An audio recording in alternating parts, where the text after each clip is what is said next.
Hello everyone. Welcome back to our marathon classes. In our last class, we have done chapter number 13.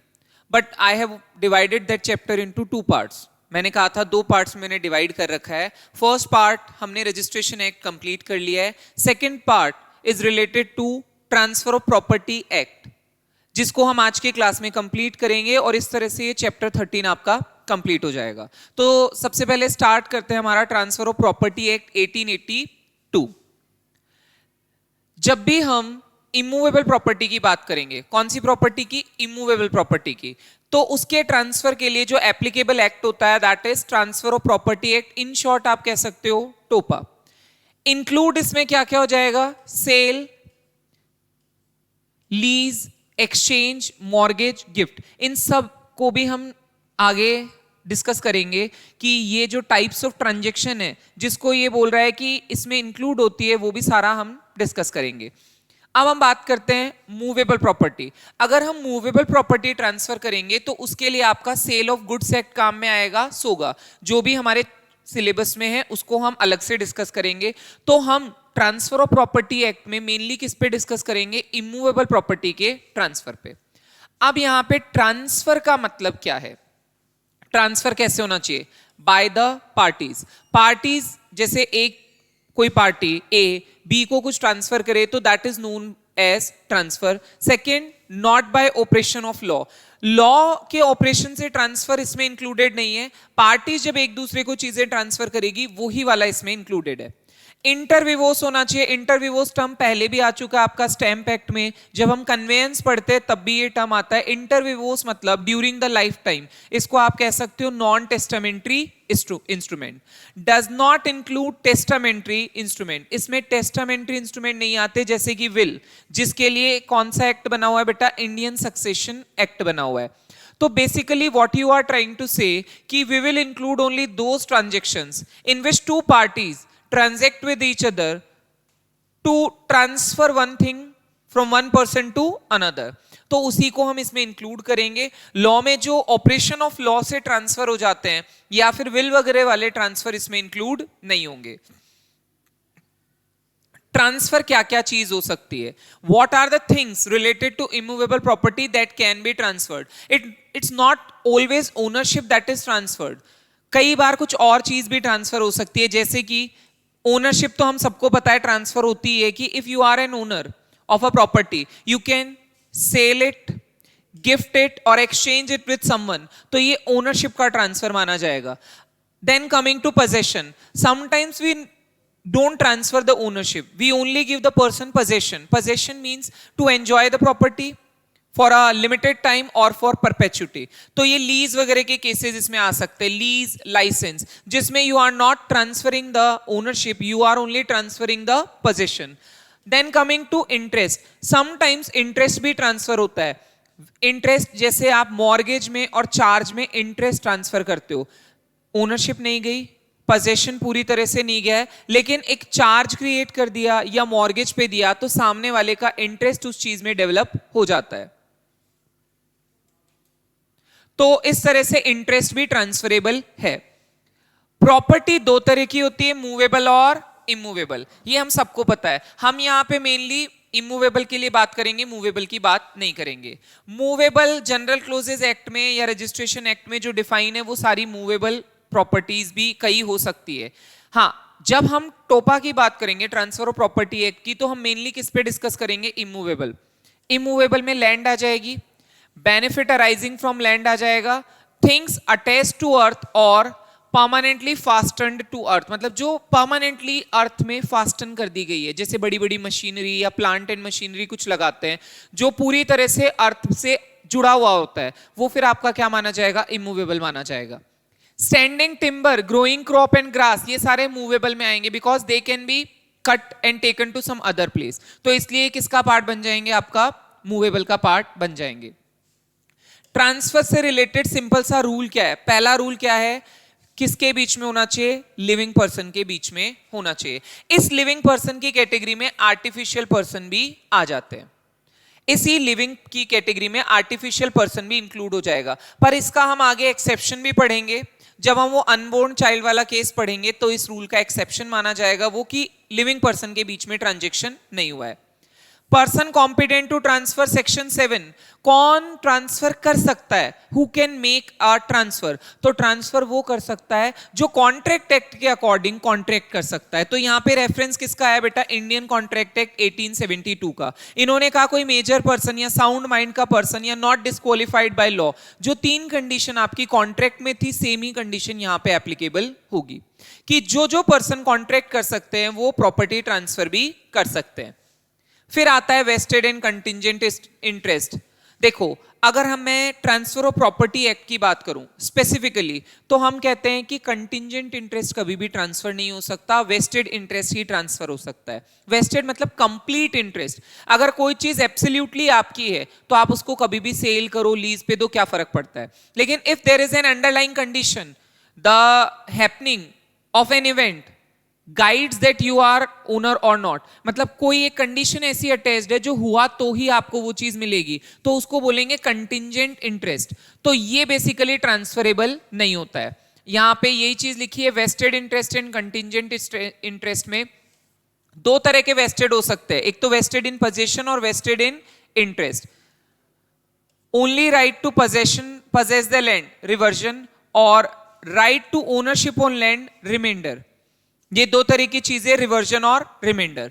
Wasted interest is transferable and heritable as per transfer of property act. इनके हिसाब से contingent, जिसमें कोई condition होती है, वो तो transfer ही नहीं हो सकता। There is an underlying condition, कोई इवेंट का हैपन होना या नहीं होना, इस पे ये चीज डिपेंड करती है। सेक्शन 10, रेस्ट्रेन ऑन ट्रांसफर और रूल ऑफ इनएलिजिबिलिटी। इनएलिएनेबिलिटी मतलब अवेलेबिलिटी ऑफ ट्रांसफर, कि कई बार ऐसा होता है कि हम ट्रांसफर पे रोक लगा देते हैं कि you can not transfer this thing. तो ये क्या ट्रांसफर है? ट्रांसफर पे 2 तरीके के रेस्ट्रेन हो सकते हैं, पहला एब्सोल्यूट और पार्शियल। अगर एब्सोल्यूट रेस्ट्रेन लगाया तो वो हमेशा क्या माना जाएगा? वॉइड माना जाएगा। भाई अगर तुम किसी को कोई चीज देते हो और ये कहते हो कि तुम आगे इसको फर्दर किसी को बेच ही नहीं सकते, तो ये कौन सा ट्रांसफर हुआ? ये एब्सोल्यूट रेस्ट्रेन पुट नहीं हो सकता। दूसरा, पार्शियल रेस्ट्रेन में एक तरह की कंडीशन होती है, तो ये कई बार वैलिड मान लिया जाता है। It can be considered as valid. इसको हम पूरी तरह से वॉइड नहीं कह सकते। एलियनेबिलिटी का मतलब पावर टू ट्रांसफर, इनएलियनेबिलिटी का मतलब रेस्ट्रिक्शन और पावर टू ट्रांसफर, कि जहां ट्रांसफर पर क्या लगा दी जाए? रोक लगा दी जाए। ठीक है। सेक्शन 10 कहता है कोई भी अगर पर्सन किसी को प्रॉपर्टी ट्रांसफर करता है, तो जब भी ट्रांसफर होता है बेटा, जब भी हम ट्रांसफर करेंगे कोई चीज, तो जैसे सपोज करो ए ने बी को कुछ भी ट्रांसफर किया, हम अभी सेल की बात कर लेते हैं, sold property to B, A sold his property to B, तो यहां पे ट्रांसफर करने वाले को हम बोलेंगे ट्रांसफरर, ट्रांसफर करने वाले को हम बोलेंगे ट्रांसफरर, और जिसको ट्रांसफर हुआ है उसको हम क्या बोलेंगे? ट्रांसफेरी। क्या बोलेंगे? ट्रांसफेरी। तो इसी तरह से ये पूरा क्या बन जाएगा? आपका ट्रांसफर बन जाएगा। और इस डीड का नाम हम क्या बोलेंगे? सेल डीड, कि इन दोनों के बीच में ये सेल डीड एग्जीक्यूट हुई है, ये इसको ये प्रॉपर्टी देगा, बदले में जो चीजें आएगी और ये सब, ये कॉन्ट्रैक्ट का पार्ट है, वो कंसिडरेशन होना एटसेट्रा, वो सारा हम यहाँ पे डिस्कस नहीं कर रहे। What we are focusing on property, and that should be immovable property. ये क्या होनी चाहिए? इमूवेबल प्रॉपर्टी होनी चाहिए। तो जो प्रॉपर्टी मैंने तुम्हें बेची, if it is a land, तो ये क्या मानी जाएगी? इमूवेबल प्रॉपर्टी मान ली जाएगी। अब यहां पे कहा गया है कि जब भी ये ट्रांसफर होगा तो कभी भी एब्सोल्युटली रेस्ट्रेन नहीं कर सकते, हम किसी भी तरह की ऐसी रोक या ऐसी कंडीशन नहीं लगा सकते कि तुम इस चीज को कभी भी किसी को बेच नहीं सकते। एब्सोल्यूट रेस्ट्रेन कभी भी लॉ में वैलिड नहीं माना जाएगा। पर हां, कंडीशन लगा सकते हैं कुछ तरह की, जैसे यहां पे देखो, suppose A give property to B और his legal heirs, adding a condition that if A transfers the property, it should revert to A. तो conclusion क्या है? ट्रांसफर तो वैलिड है, लेकिन कंडीशन जो है वो क्या मानी जाएगी, वॉइड और अवॉइड हो सकती है। याद रखना, ट्रांसफर गलत नहीं माना जाएगा। अब देखो इस चीज को मैं वापस समझा देता हूं, इसी में आपने ये कंडीशन ऐड कर लेनी है अपनी। रेस्ट्रिक्शन या इनएलिएनेबिलिटी, ए ने बी को प्रॉपर्टी दी और बोला अगर बी किसी को भी प्रॉपर्टी सेल करता है तो ये प्रॉपर्टी वापस से ए को क्या हो जाएगी, रिवर्ट हो जाएगी, वापस मिल जाएगी। क्या ये कंडीशन वैलिड है? नहीं। पर क्या ये ट्रांसफर इनवैलिड है? ट्रांसफर तो प्रॉपर हुआ है, ट्रांसफर में क्या दिक्कत है? तो इसीलिए मैं बोल दूंगा कि transfer will be considered as valid. Transfer को गलत नहीं बोलना है, बट जो ये कंडीशन पुट हुई है आगे वाली, जो ये कंडीशन थी इनएलिएनेबिलिटी की, वो क्या मानी जाएगी, वॉइड मान ली जाएगी। इस कंडीशन को तुम मत मानो, क्या कर सकते हो, इसको कंप्लीटली इग्नोर किया जा सकता है। You can ignore this condition, आप इग्नोर कर दो इस कंडीशन को। तो हम ये ना बोलें कभी भी कि आपका ट्रांसफर वैलिड नहीं है। The transfer will be considered as valid, only the condition that restricts you absolutely will be considered as void. अब हम बात करते हैं पार्शियल रेस्ट्रेन की, जो कि क्या माना जाता है, वैलिड। ज्यादातर कहां पे, फैमिली सेटलमेंट्स में। जैसे 5 भाइयों की कोई प्रॉपर्टी है, सपोज करो they have partitioned the property and one of the brothers wants to sell the property and they have put it a condition, एक कंडीशन पुट करी है कि जो भी अपना हिस्सा बेचेगा फैमिली में ही किसी को बेचेगा, मतलब बाहर वालों को ये देना नहीं है। तो ठीक है ना, क्या दिक्कत है, आप बाहर किसी से पैसा लोगे, अच्छा है ना, फैमिली में ही कोई ले लेगा वो प्रॉपर्टी। तो ये अगर फैमिली सेटलमेंट में हो रहा है तो this is a valid condition, इसको मना नहीं किया जाएगा। तो यहां पे फैमिली में अगर ये बोला गया कि स्ट्रेंजर को नहीं बेचनी है प्रॉपर्टी, तो ठीक है, तुम आपस में बेच लो, कोई दिक्कत नहीं है उसमें। एब्सोल्यूट रेस्ट्रेन का एक्सेप्शन, कि कभी कभी एब्सोल्यूट रेस्ट्रेन भी वॉइड नहीं वैलिड माना जाएगा। कहां माना जाएगा, कब माना जाएगा, जहां पे लीज का केस हो। The lessor can impose a condition that lease lessee shall not sublet the property. तो लीज के केस में जो एब्सोल्यूट रेस्ट्रेन लगाया जाता है लेसी पे, कि अगर मैंने तुम्हें लीज पे प्रॉपर्टी दी, तुम आगे इसको किसी को लीज पे नहीं दे सकते, तो ये एब्सोल्यूट रेस्ट्रेन वैलिड है, क्योंकि उसको अपनी प्रॉपर्टी को प्रोटेक्ट करना है। उसके अलावा transferee is a married women, अगर कोई ट्रांसफरी मैरिड विमेन है जो कि हिंदू मुस्लिम बुद्धिस्ट नहीं है, तो she will not transfer any property during the course of marriage. जितने दिन वो शादीशुदा है तब तक वो अपनी प्रॉपर्टी किसी को ट्रांसफर नहीं कर सकती, other than these religion. In religion के अलावा वाली कंडीशन है ये। अब आता है section number 11, restrain on enjoyment. क्या हम किसी को प्रॉपर्टी ट्रांसफर करें और उसको एंजॉय करने के लिए मना कर दें कि तुम इस प्रॉपर्टी का जैसे मैं बोलूं वैसे ही यूज कर सकते हो, अपनी मर्जी से कुछ भी नहीं कर सकते, तो क्या ये वैलिड माना जाएगा या नहीं माना जाएगा? सबसे पहले, जब एक पर्सन इंपोज करता है कंडीशन कि तुम इस प्रॉपर्टी को अपनी इच्छा से एंजॉय नहीं कर सकते, जैसा मैं बोलूंगा वैसा तुम्हें करना पड़ेगा, तो ट्रांसफर भी वॉइड है बेटा और कंडीशन भी वॉइड है। देखना, याद रखना, इनएलिएनेबिलिटी वाला जो हमने सेक्शन 10 पढ़ा है, उसमें मैंने बोला transfer will be considered as valid but the condition will be considered as void. यहां पे मैं क्या कह रहा हूं कि यहां पे ये transfer as well as the condition both will be void. Exception, इसका भी एक्सेप्शन है। अगर एक पर्सन अपनी 2 इमूवेबल प्रॉपर्टी जो कि एडजेसेंट है, जिसको इसका एग्जांपल ले लेते हैं, जैसे ए ने बी को अपनी कोई 2 प्रॉपर्टी बेची, एक ये है एक ये है, एडजेसेंट है, ये यहां पे प्रॉपर्टी इस तरह से, प्रॉपर्टी फर्स्ट और प्रॉपर्टी सेकंड। अब यहां पे जो इसने प्रॉपर्टी बेची, इसने कहा भाई तुम इसमें ऊपर कंस्ट्रक्शन नहीं करोगे, क्योंकि तुम अगर ऊपर कंस्ट्रक्शन करोगे तो इधर वाले को भी प्रॉब्लम आएगी, उसका लाइट एयर वगैरह सब बंद हो जाएगा। तो ये अगर मैंने कंडीशन पुट की तो it is a valid condition, क्योंकि दोनों का इंटरेस्ट प्रोटेक्ट होना चाहिए। दोनों प्रॉपर्टी में जो भी लोग फ्यूचर में रहेंगे उनका इंटरेस्ट प्रोटेक्ट होना चाहिए। तो अगर तुमने ये कंडीशन पुट की है तो it will be considered as valid. Enjoyment पे रोक लगा दी, तो put a condition that the transferee will not construct second floor in the property, ताकि दूसरी जो पहली वाली प्रॉपर्टी है उसकी लाइट एयर वगैरह बंद ना हो, तो ये कंडीशन वैलिड मान ली जाएगी। तो देखो, लॉ में जितनी भी चीजें, जो भी प्रोविजन बनते हैं, उसके बाद में एक्सेप्शंस भी आ जाते हैं, तो ये एक्सेप्शंस पे आपको मेनली फोकस करना होता है। फिर आता है section number 12, transferee become insolvent. What if the transferee becomes insolvent? तो क्या ट्रांसफर वैलिड नहीं माना जाएगा, वॉइड हो जाएगा? क्यों भाई?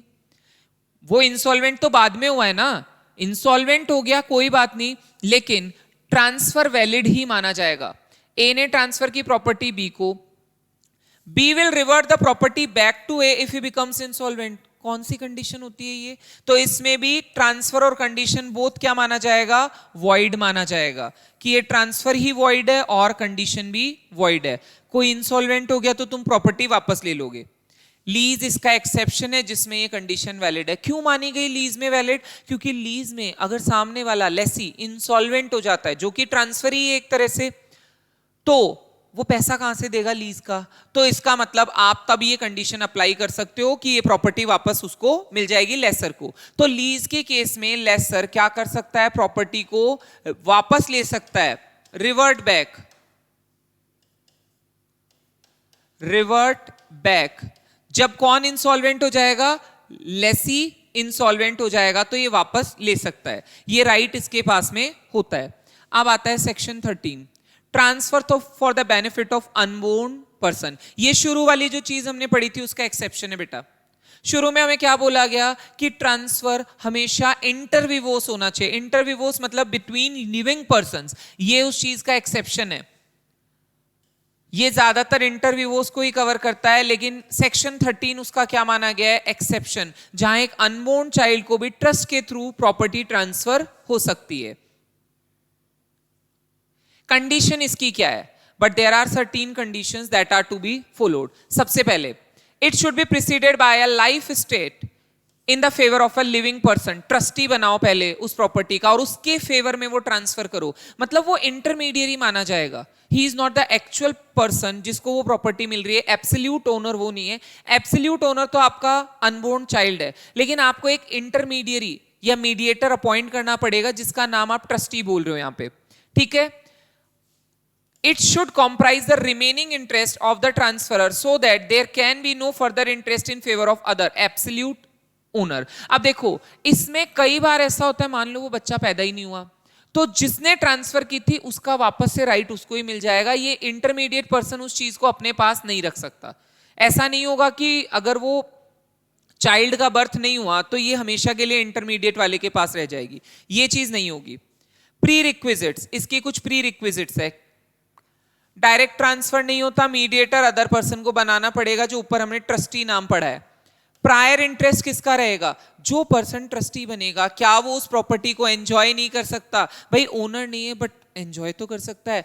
तो other person can enjoy the property. Existence of unborn child कैसे माना जाएगा? अगर मदर के वॉर्म में बच्चा है तो वो क्या माना जाएगा? एग्जिस्टेंस ऑफ चाइल्ड मान लिया जाएगा.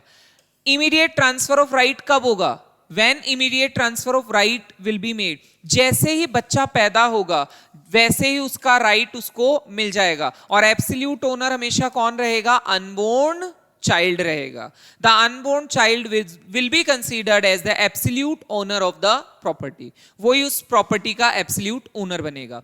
तो यहां पे हम इसको मान सकते हैं, it is the exception of the general rule where we have said that in transfer of property the transfer can take place inter vivos only. यहां पे inter vivos नहीं है बेटा. one is a living person and one is an unborn child. और unborn child के case में हम basically क्या कह रहे हैं? डायरेक्ट ट्रांसफर नहीं हो रहा. There is an intermediate person जिसको आप पहले क्या बनाते हो? ट्रस्टी बनाते हो, और उसके बेसिस पे ट्रांसफर हो रहा होता है. अब आता है section 14, rule against perpetuity. Perpetuity क्या चीज है ये बता देता हूं पहले. बहुत ही सिंपल सा कॉन्सेप्ट है ये रूल अगेंस्ट परपेचुटी वाला. जैसे ए इज ए ग्रैंडफादर, ठीक है, इसके 3 बच्चे हैं, बी, सी और डी. जैसे ए की डेथ होगी प्रॉपर्टी ऑटोमेटिकली बी, सी और डी को मिल जाएगी. चल रहा है. फिर इनके भी बच्चे होंगे फर्दर फ्यूचर में, जैसे मान लो ई और एफ, फिर जी, फिर एच और आई. तो ये हमेशा चलता रहता है. कहां दिक्कत है? कि जैसे इसकी प्रॉपर्टी 3 पार्ट्स में डिवाइड हुई है, इसको जो हिस्सा मिला वो 2 पार्ट्स में डिवाइड होगा, इसका वाला सिंगल ही रहेगा और इसका फिर 2 पार्ट्स में डिवाइड होगा. तो इस पे रोक कब लग जाती है? मान लीजिए ग्रैंडफादर के कोई है ही नहीं, सन ही नहीं है, तो ये किसको ट्रांसफर होगा? ये परपेचुटी अपने आप खत्म हो जाएगी। या फिर यहां पे आके सपोज करो कंडीशन ऐसी आ गई कि इसके पास कोई चाइल्ड ही नहीं है, तो ये परपेचुटी यहां पे खत्म हो जाएगी। तो जो प्रॉपर्टी एक्चुअल में चलती आ रही थी, अगर जो ये लास्ट लिविंग पर्सन है, मान लो ये लास्ट लिविंग पर्सन है, इन सब का आज की डेट में कोई एग्जिस्टेंस नहीं है, ये लास्ट लिविंग पर्सन है, इसकी डेथ से पहले इसका सक्सेसर आना जरूरी है, कोई ना कोई पैदा होना जरूरी है उस परिवार में जिसको वो प्रॉपर्टी जा सकती है। अगर यहां पे भी वो वाला केस आ गया अनबोर्न चाइल्ड वाला, तो भी वो वैलिड मान लिया जाएगा। अनबोर्न चाइल्ड वाला केस भी मान सकते हो इसमें। और इसमें अगर जो पर्सन है इसकी डेथ के टाइम वो माइनर है, तो भी वो परपेचुटी चलती रहेगी। माइनर को अब नहीं मिलेगा, पर मेजर होने के बाद तो उसका राइट मिल ही जाएगा ना। तो हम क्या कहते हैं, रूल अगेंस्ट परपेचुटी क्या कहता है, परपेचुटी हमेशा चलती रहती है, लेकिन उस पर रोक तब लग जाती है जब हमारे पास में कोई लिविंग पर्सन नहीं रहता उस प्रॉपर्टी से रिलेटेड, कोई भी लीगल हायर नहीं है उस डिसीज्ड पर्सन का उस डेट पे जिस पे उसकी डेथ हुई है। माइनर होगा तो चलेगा, अनबोर्न चाइल्ड वाला केस भी सेक्शन 13 में कवर हो जाएगा, लेकिन अगर कोई है ही नहीं एग्जिस्टेंट उस टाइम पे, तो वो परपेचुटी वहीं पे खत्म हो जाएगी। तो यहां पे लिखा गया all the life interest holder must be living on the date of transfer, ठीक है। एब्सोल्यूट इंटरेस्ट होल्डर का पैदा होना जरूरी है, जो भी लास्ट लाइफ इंटरेस्ट होल्डर है उससे पहले। ट्रांसफरेबिलिटी पोस्टपोन हो जाएगी माइनॉरिटी की वजह से, माइनॉरिटी के केस में एक बार के लिए पोस्टपोन हो जाएगी, पर फ्यूचर में तो मिल ही जाएगी, उसके लिए हम मना नहीं कर रहे।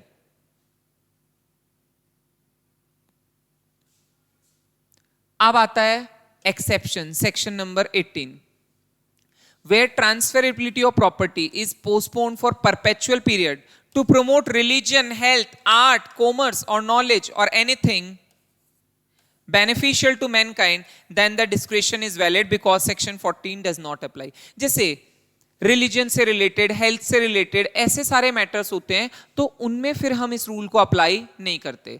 ये सेक्शन 14 तब अप्लाई नहीं होता क्योंकि वहां पे आपके लिए जरूरी होता है पब्लिक इंटरेस्ट में या मैनकाइंड के भलाई के लिए कि आप उस चीज को कंटिन्यू करें, तब ये रूल अप्लाई नहीं होगा।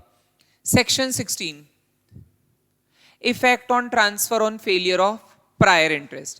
भाई अगर जिसका प्रायर इंटरेस्ट है वो फेल होता है तो सब्सिक्वेंट इंटरेस्ट भी फेल हो जाएगा। जैसे मैं तुम्हें कोई चीज ट्रांसफर करूं, अगर मुझे वो चीज मिली नहीं तो मैं तुम्हें कैसे दूंगा, तो प्रायर इंटरेस्ट अगर फेल हुआ तो सब्सिक्वेंट इंटरेस्ट भी फेल हो जाता है। व्हेन प्रायर इंटरेस्ट फेल्स,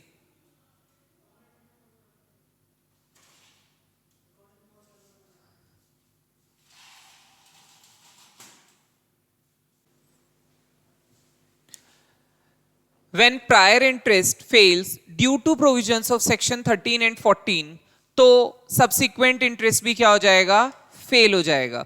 तो ये एक जनरल सा रूल बनाया गया है यहाँ पे कि प्रायर इंटरेस्ट का अगर फेल होना तय है तो फिर सब्सिक्वेंट इंटरेस्ट का भी किसी तरह का एग्जिस्टेंस नहीं रहेगा। अब बात करते हैं हम सेक्शन 17 एक्यूमुलेशन ऑफ इनकम की। एक्यूमुलेशन ऑफ इनकम किस चीज को कहते हैं कि एक पर्सन दूसरे पर्सन को प्रॉपर्टी ट्रांसफर करता है तो वो उस पर एक कंडीशन लगा सकता है कि तुम इससे होने वाली इनकम को एक्यूमुलेट करोगे, पर ये कंडीशन कितने टाइम के लिए अप्लाई हो सकती है, तो यहाँ पे ये बताया गया है या तो 18 साल from the date of transfer या फिर ट्रांसफरर की डेथ होने तक, विच एवर इज लेटर। तो अगर ए ने बी को प्रॉपर्टी ट्रांसफर की और ये कंडीशन पुट की तो या तो 18 साल का टेन्योर खत्म हो जाए और या फिर ए की डेथ हो जाए। तो अगर ए की डेथ पहले हो जाती है तो 18 साल से पहले ही तुम एक्यूमुलेट करना छोड़ दो, और अगर ए की डेथ नहीं होती है और 18 साल का टाइम भी निकल जाता है तो भी आपको वेट करना पड़ेगा इसकी डेथ तक का। तो ultimately death of transferor is the main thing. अगर डेथ नहीं हुई तो 18 साल वाली कंडीशन कोई काम नहीं आएगी। उसके बाद आती है डॉक्ट्रिन्स।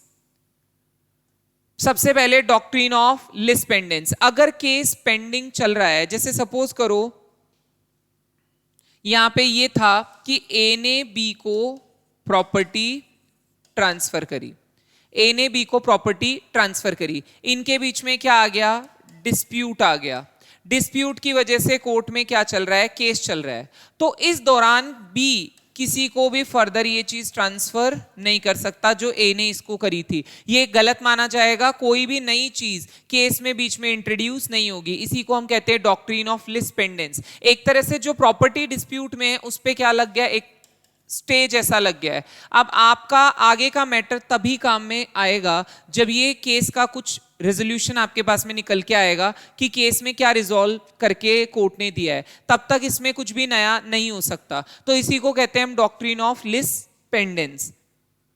असेंशियल एलिमेंट, एक सूट पेंडिंग होना चाहिए कॉम्पिटेंट कोर्ट में, सब्जेक्ट मैटर क्या होना चाहिए, इमूवेबल प्रॉपर्टी होनी चाहिए, और कोई भी पार्टी थर्ड पर्सन को अगर ये प्रॉपर्टी ट्रांसफर करने की कोशिश करते हैं, ईदर ऑफ द पार्टीज, ठीक है, तो transferee takes the property according to the decree of court. तो ट्रांसफरी को डिक्री ऑफ कोर्ट के बाद ही वो मिलेगी प्रॉपर्टी, और सूट फ्रॉड्यूलेंट नहीं होना चाहिए, बस केस फ्रॉड नहीं होना चाहिए। अगर फ्रॉड जैसा कुछ हुआ तो ये कंडीशन अप्लाई नहीं होगी। फिर आता है सेक्शन 53 फ्रॉड्यूलेंट ट्रांसफर। इसके बारे में कुछ हम डिस्कस कर चुके हैं। जो हमारा आईपीसी वाला पार्ट है, जो हम अभी रिवीजन में भी लेंगे, उसमें हम फ्रॉड्यूलेंट डीड्स एंड डिस्पोजिशंस पढ़ते हैं सेक्शन 421 से 4 तक, वो इसी का पार्ट है। व्हेन द टू डिफीट और delay the creditors, person immovable property को ट्रांसफर करता है नॉमिनल कंसिडरेशन में, जानबूझ के कम कंसिडरेशन में आप प्रॉपर्टी ट्रांसफर कर देते हो, तो ये ट्रांसफर भी वॉइडेबल माना जाएगा on the behalf of creditors. अगर क्रेडिटर्स को ये चीज पता चल जाती, वॉइड नहीं बोला बेटा, वॉइडेबल बोला है, एक चीज भी क्लियर कर देता हूं, वॉइड और वॉइडेबल में डिफरेंस क्या है, void and voidable. Void word जहां भी होगा उसके आगे आप लगा सकते हो एब इनिशियो, मतलब शुरुआत से वो चीज वॉइड है, नल मानी जाएगी। वॉइडेबल मतलब किसके ऑप्शन पे, ऑप्शन ऑफ पार्टीज। जब हम कॉन्ट्रैक्ट को रिवाइज करेंगे तब भी ये चीज आएगी, पर मैंने पहले इसलिए बता दी क्योंकि यहां पे टर्म आ गई। वॉइडेबल का मतलब होता है ऑप्शन ऑफ पार्टीज। अगर पार्टीज चाहे तो कोर्ट में बोल सकती है, तो कोर्ट उस डेट पे उसको वॉइड डिक्लेयर कर देगी। तो यहां पे भी ये बोला है कि अगर इस तरह से ट्रांसफर हो गया और क्रेडिटर्स को पता चल गया, तो क्रेडिटर्स अगर उस चीज पे ऑब्जेक्शन रेज करते हैं तो फिर ये वॉइडेबल की कैटेगरी में जाएगा। What if one of the, जिसको तुमने प्रॉपर्टी ट्रांसफर करी है वो ट्रांसफरी कोई क्रेडिटर ही है, तो फिर क्या होगा, तो वैलिड है ट्रांसफर। तो ट्रांसफर क्या है, वैलिड है, कब तक, जब तक कि कोई और क्रेडिटर ऑब्जेक्शन रेज नहीं करते। ट्रांसफर ही अगर वन ऑफ द क्रेडिटर्स हुआ तो वैलिड है, unless other creditor object against it, जब तक कोई दूसरा क्रेडिटर उस पर कोई ऑब्जेक्शन नहीं उठाता। ट्रांसफरर अगर इंसॉल्वेंट हो जाए, अगर ट्रांसफरर इंसॉल्वेंट हो जाए तो एप्लीकेशन कितने दिन में लगानी है, with in 3 months of transfer. Transferor declared insolvent by court, तो प्रॉपर्टी हमेशा इक्वली डिवाइड होती है किसके बीच में, क्रेडिटर्स के बीच में। अगर ट्रांसफरी बोनाफाइड पर्सन है, प्रॉपर कंसिडरेशन से प्रॉपर्टी बेचता है, तो वो वैलिड ट्रांसफर माना जाएगा। तो फिर वो फ्रॉड्यूलेंट में आया ही क्यों? फ्रॉड्यूलेंट तो तभी माना जा रहा है ना जब आप उसमें कंसिडरेशन बहुत कम ले रहे हो, बहुत नॉमिनल कंसिडरेशन में आप वो चीज किसी को ट्रांसफर कर रहे हो, तब वो क्या माना जाएगा, फ्रॉड्यूलेंट ट्रांसफर माना जाएगा। फिर आती है सेक्शन 41 में डॉक्ट्रिन ऑफ होल्डिंग आउट और doctrine of ostensible owner. Doctrine of holding out या डॉक्ट्रिन ऑफ ऑस्टेंसिबल ओनर, इसमें क्या बोला गया है कि समटाइम्स हमने जो दूसरा एक्सेप्शन है, एक्चुअल में हमने क्या कहा, ट्रांसफर वही कर सकता है जो प्रॉपर्टी का ओनर होता है, लेकिन यहां पे समटाइम्स वो बंदा ओनर नहीं है, but he has got a authority, उसके पास एक अथॉरिटी है कि उसको एक्चुअल ओनर ने बोल रखा है कि तुम इसको ट्रांसफर कर सकते हो, तो वो बंदा क्या कहलाएगा, ऑस्टेंसिबल ओनर कहलाएगा, और उस पर्सन के ट्रांसफर करने पर भी वो ट्रांसफर प्रॉपर वैलिड माना जाएगा। आप ये कह के मना नहीं कर सकते कि ये तो ओनर है ही नहीं, ये ट्रांसफर वैलिड कैसे है। अगर आपको पता था कि वो ऑस्टेंसिबल ओनर है या आपके पास जानने का पूरा अपॉर्चुनिटी थी, तो ये ट्रांसफर हमेशा क्या माना जाएगा, वैलिड माना जाएगा। तो यहां पे कंडीशन देख लेते सीधे सीधे। सबसे पहले ट्रांसफरर कौन है, ऑस्टेंसिबल ओनर, पर कंसेंट किसकी है इसके पास, रियल ओनर की। एक्सप्रेस या इंप्लाइड कैसी भी हो सकती है। ट्रांसफर कंसिडरेशन के साथ हुआ है, फ्री में नहीं देना है, फ्री में नहीं देना है, पैसे लेके देना है।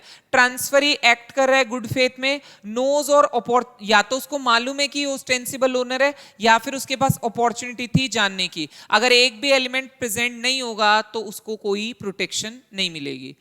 This is an exception of the general rule कि ट्रांसफर हमेशा कौन कर सकता है, ओनर हिमसेल्फ ही कर सकता है। ये भी जनरल रूल का क्या हो गया बेटा, एक्सेप्शन हो गया। यहां पे ट्रांसफर करने वाला कौन है, रियल ओनर नहीं है। सेक्शन 43 डॉक्ट्रिन ऑफ एस्टॉपल और feeding the grant bye estoppel, यहां पे सिर्फ और सिर्फ ये चीज है, ये एक्चुअल में एविडेंस एक्ट में भी आता है एस्टॉपल का प्रिंसिपल। एस्टॉपल का प्रिंसिपल बेसिकली क्या कहता है कि if you have said anything earlier you can not deny it later, तो बाद में आप डिनाई नहीं कर सकते। तो ट्रांसफर में तो ये बहुत ज्यादा अप्लाई होना चाहिए, क्योंकि यहां पे once you have said anything to any person and the person has acted on the basis of the same, तो आप बाद में उसको मना नहीं कर सकते कि मैंने ऐसा कभी बोला ही नहीं। तो इसीलिए ये डॉक्ट्रिन बनाई गई है। फिर है 53A doctrine of part performance, ये बहुत इंपॉर्टेंट है बेटा, इस पे क्वेश्चन भी आ सकता है एग्जाम में। Doctrine of part performance, essential condition क्या है, देखो कॉन्ट्रैक्ट होना चाहिए ट्रांसफर ऑफ प्रॉपर्टी का, पहली चीज। फिर उसके बाद कंसिडरेशन का होना जरूरी है, ठीक है। साइन होने चाहिए किसके, ट्रांसफरर के या उसके बिहाफ पे किसी और पर्सन के।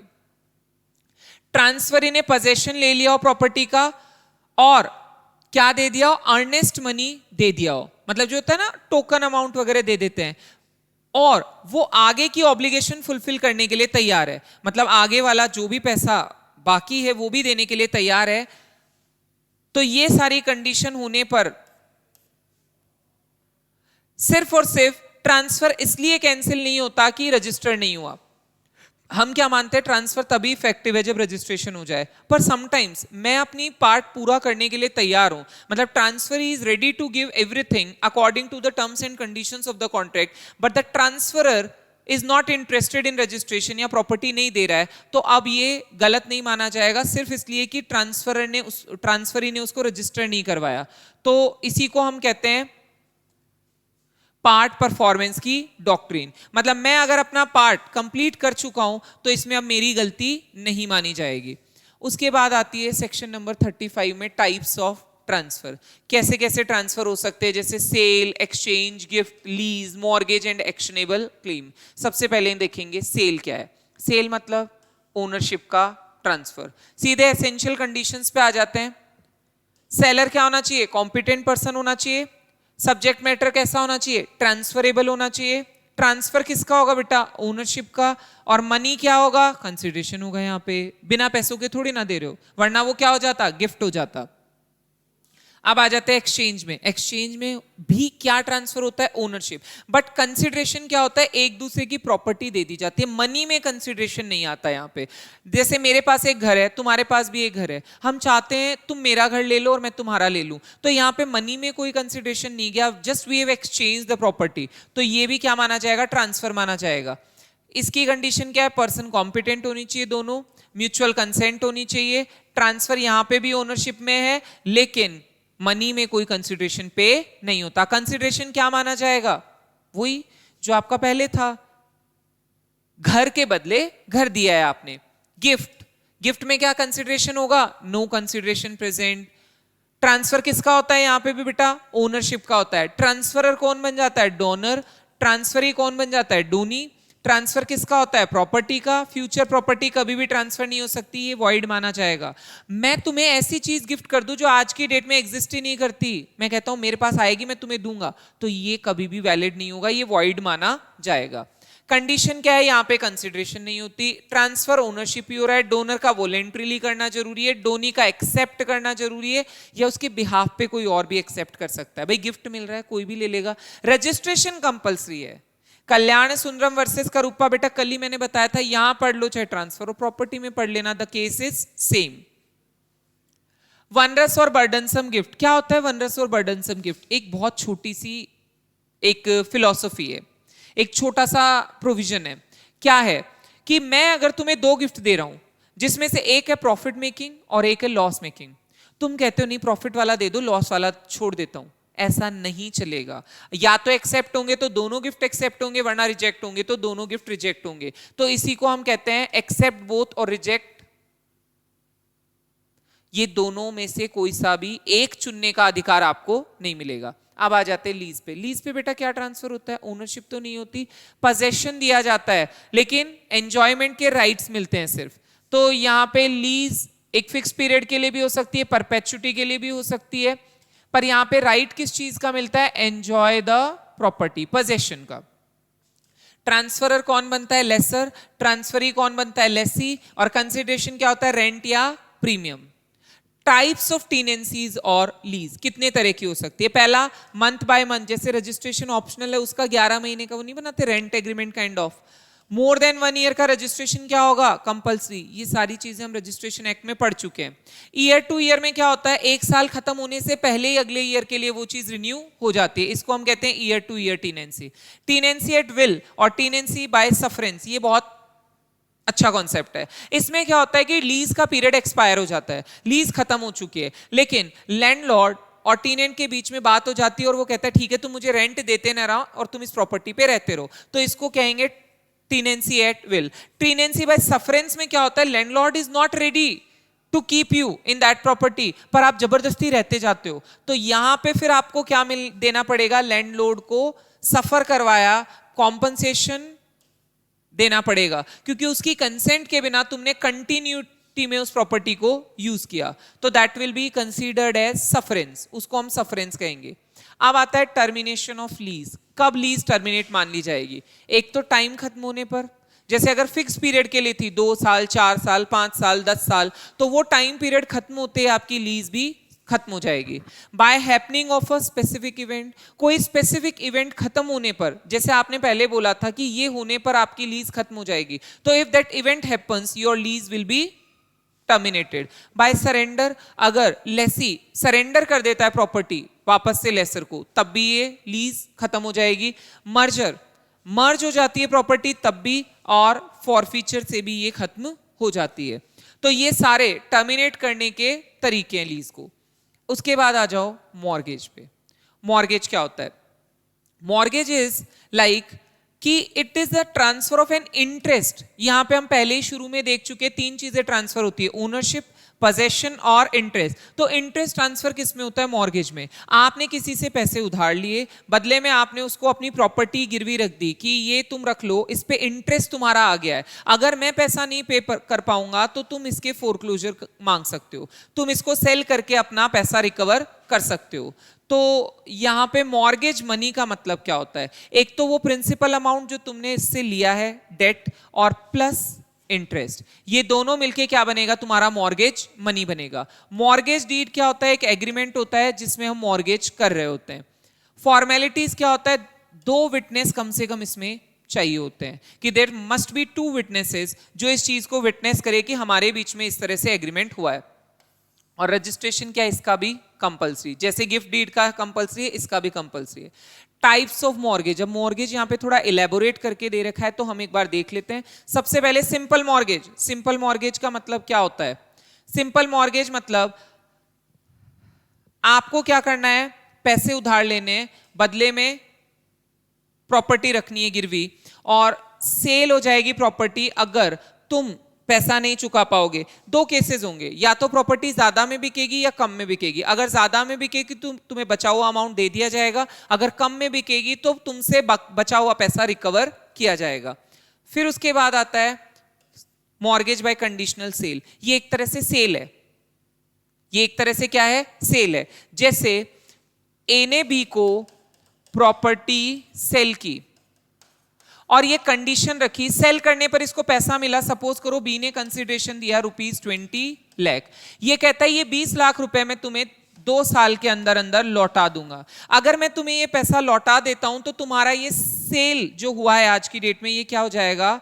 इनवैलिड कहलाएगा, और ये प्रॉपर्टी वापस किसको मिल जाएगी? ए को। तो यहां सेल हो चुका है ऑलरेडी, बस कंडीशन क्या है कि पैसे अगर लौटा दिए गए तो सेल क्या हो जाएगी? इनवैलिड। तो इसीलिए हम इसको क्या बोलते हैं? Mortgage bye conditional cell. तो यहां पे मान के चलो सेल हो चुकी है और प्रॉपर्टी तुम्हारे पास आ चुकी है, but you have to return it back once the person repays you the amount. और यहां भी मॉर्गेज मनी क्या होगा? प्रिंसिपल प्लस इंटरेस्ट, जो है वो पूरा मॉर्गेज मनी अगर आप रिटर्न कर देते हो तो ये आपको प्रॉपर्टी वापस देनी पड़ेगी। फिर आता है इंग्लिश मॉर्गेज। इंग्लिश मॉर्गेज में कुछ ज्यादा खास चेंज नहीं है सिंपल मॉर्गेज से।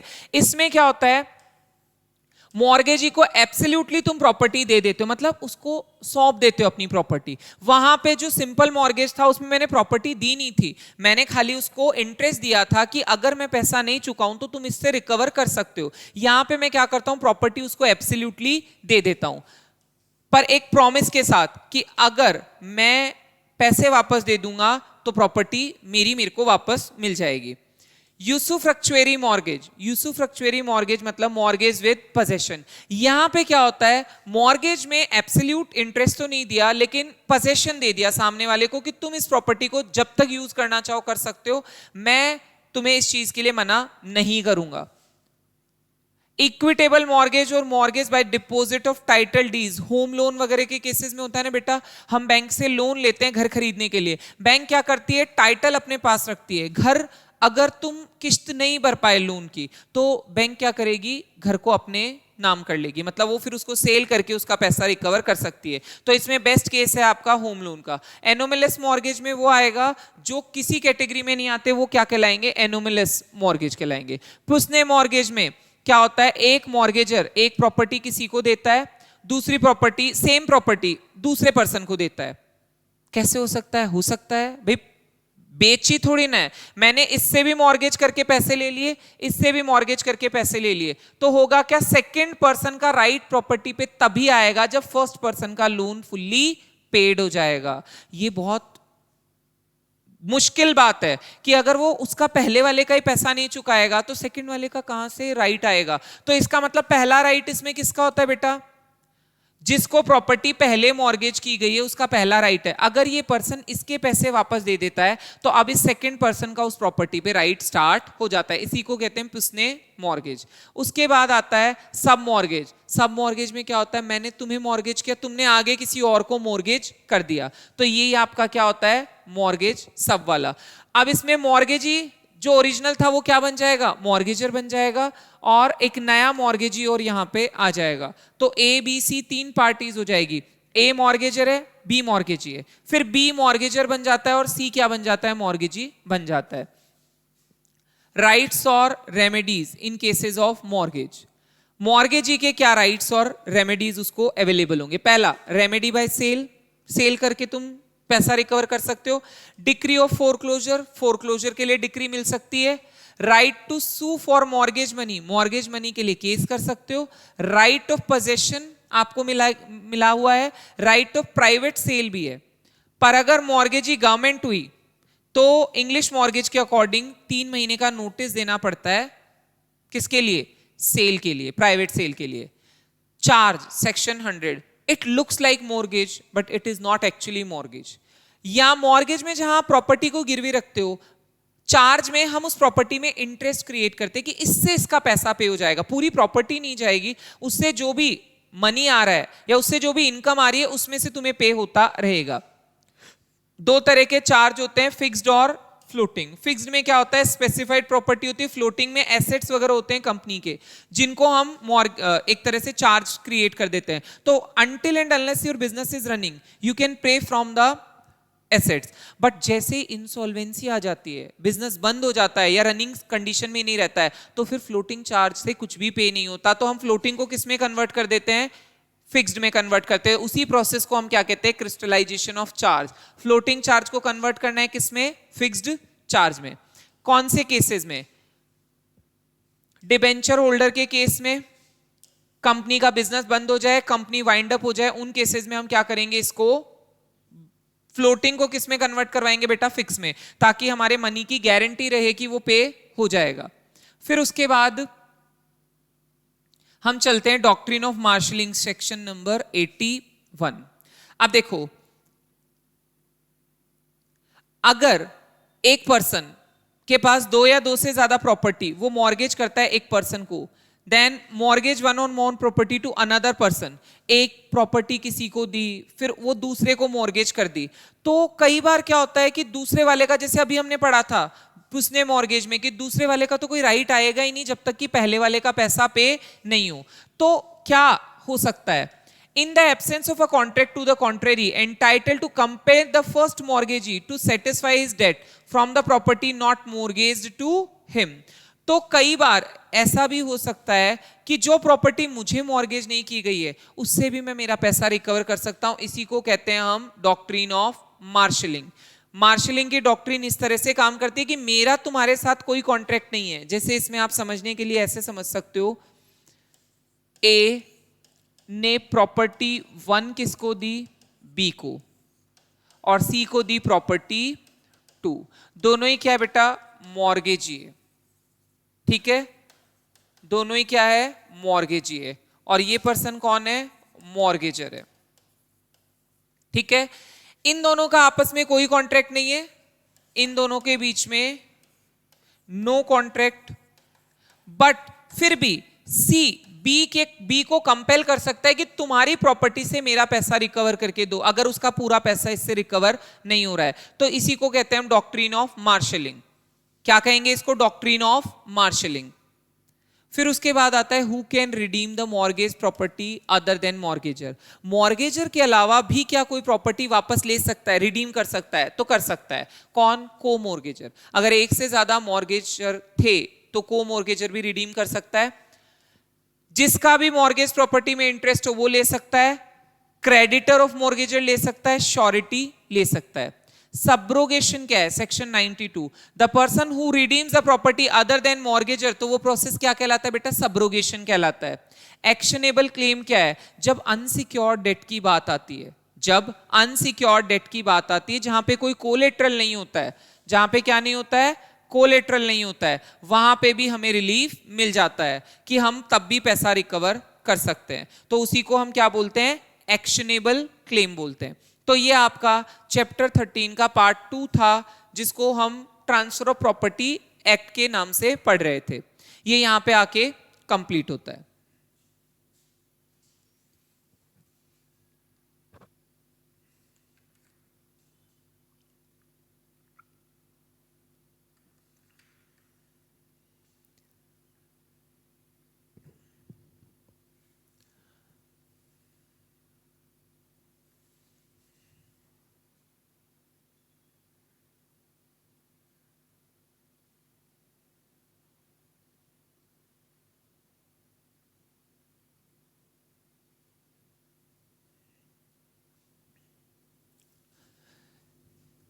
चलिए अब हम स्टार्ट करते हैं हमारा चैप्टर नंबर 7, जो कि कॉम्बिनेशन है दो लॉज का। ये दो अलग अलग चैप्टर थे जिनको कंबाइन करके एक चैप्टर सिंगल बनाया गया है, जिसको इन्होंने नाम दे दिया law relating to crime and its procedure. Law relating to crime and its procedure, ये इन्होंने नाम दिया है। दो एक्ट कौन कौन से बेटा, सीआरपीसी और आईपीसी, दोनों का कॉम्बिनेशन इन्होंने बना दिया है। इसमें कहीं कुछ प्रोविजन सीआरपीसी के, फिर बीच में आईपीसी के, फिर सीआरपीसी के। जहां जहां जो जो प्रोविजंस आएंगे मैंने मार्क करवा रखा है आपको, कि वो वहां से मार्क करके आपको समझ में आ जाएगा कि ये किस चीज का प्रोविजन है। दोनों लॉज अलग अलग है, एक सब्टेंटिव लॉ है और दूसरा प्रोसीजरल लॉ है। सबसे पहले डिफरेंस बताया गया क्राइम और सिविल रॉन्ग के बीच में। क्राइम मतलब पब्लिक रॉन्ग होता है और सिविल रॉन्ग मतलब प्राइवेट रॉन्ग होता है। प्रोसीजर इसके लिए सीआरपीसी लगता है, इसके लिए सीपीसी। इसको पनिश हम आईपीसी से करते हैं, इसके लिए स्टेट लॉज बने होते हैं। ये ज्यादा सीरियस होते हैं, ये कम सीरियस होते हैं। मर्डर, किडनैपिंग एटसेट्रा किसका एग्जाम्पल है, क्राइम का। और ब्रीच ऑफ कॉन्ट्रैक्ट, टोर्ट, ये सब किसका एग्जाम्पल है, सिविल रॉन्ग का। क्रिमिनल कोर्ट्स होती है इसके लिए, और इसके लिए कौन सी कोर्ट होती है, सिविल कोर्ट। सबसे पहले हम पढ़ेंगे स्टेजेस ऑफ क्राइम। ये बेटा आईपीसी का पार्ट चल रहा है अभी, जो ये चल रहा है दिस इज आईपीसी। क्राइम की स्टेजेस, सबसे पहले क्रिमिनल इंटेंशन, फिर प्रेपरेशन, फिर अटेम्प्ट, फिर कमीशन ऑफ क्राइम और अकम्प्लिशमेंट। देखो सबसे पहली चीज क्रिमिनल इंटेंशन क्या होता है, कि एक इंसान, एक पर्सन अगर कोई भी क्राइम करेगा तो उसके पीछे उसका गलत इरादा होगा। तो अगर किसी का कोई काम करने के पीछे कोई गलत इरादा नहीं है तो इंटेंशन की एब्सेंस में वो क्राइम हो ही नहीं सकता। तो हम इस तरह से लेते हैं कि अगर कोई भी क्राइम करना है तो सबसे पहले किसी के पास क्या होना चाहिए, मेंटल एस्पेक्ट ऑफ क्राइम होना चाहिए, मेंस रिया, जिसके बिना इंसान को पनिश नहीं किया जा सकता। उसके बाद आता है इंटेंशन, दो तरीके का हो सकता है, जेनेरिक और स्पेसिफिक। इसको हम आगे डिस्कस करेंगे जब हम मेंस रिया की फॉर्म्स डिस्कस करेंगे।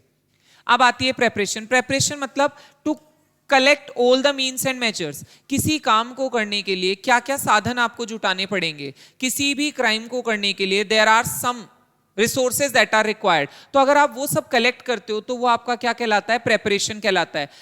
कई बार कई सारे क्राइम ऐसे होंगे जिनकी मियर प्रेपरेशन भी अगर आप करोगे तो दैट इज पनिशेबल। इस पे एग्जाम में बेटा क्वेश्चन आ चुका है, इसको आप इंपॉर्टेंट मार्क कर लो यहां पे कि व्हाट आर द सर्कमस्टेंसेज या what are the cases in which a person can be punished even for preparation. सबसे पहले waging of war against government of India section 122, counterfeiting of coins और government stamps और commit dacoity. इनकी अगर preparation भी आपने की तो भी आपको पनिशमेंट मिल सकती है।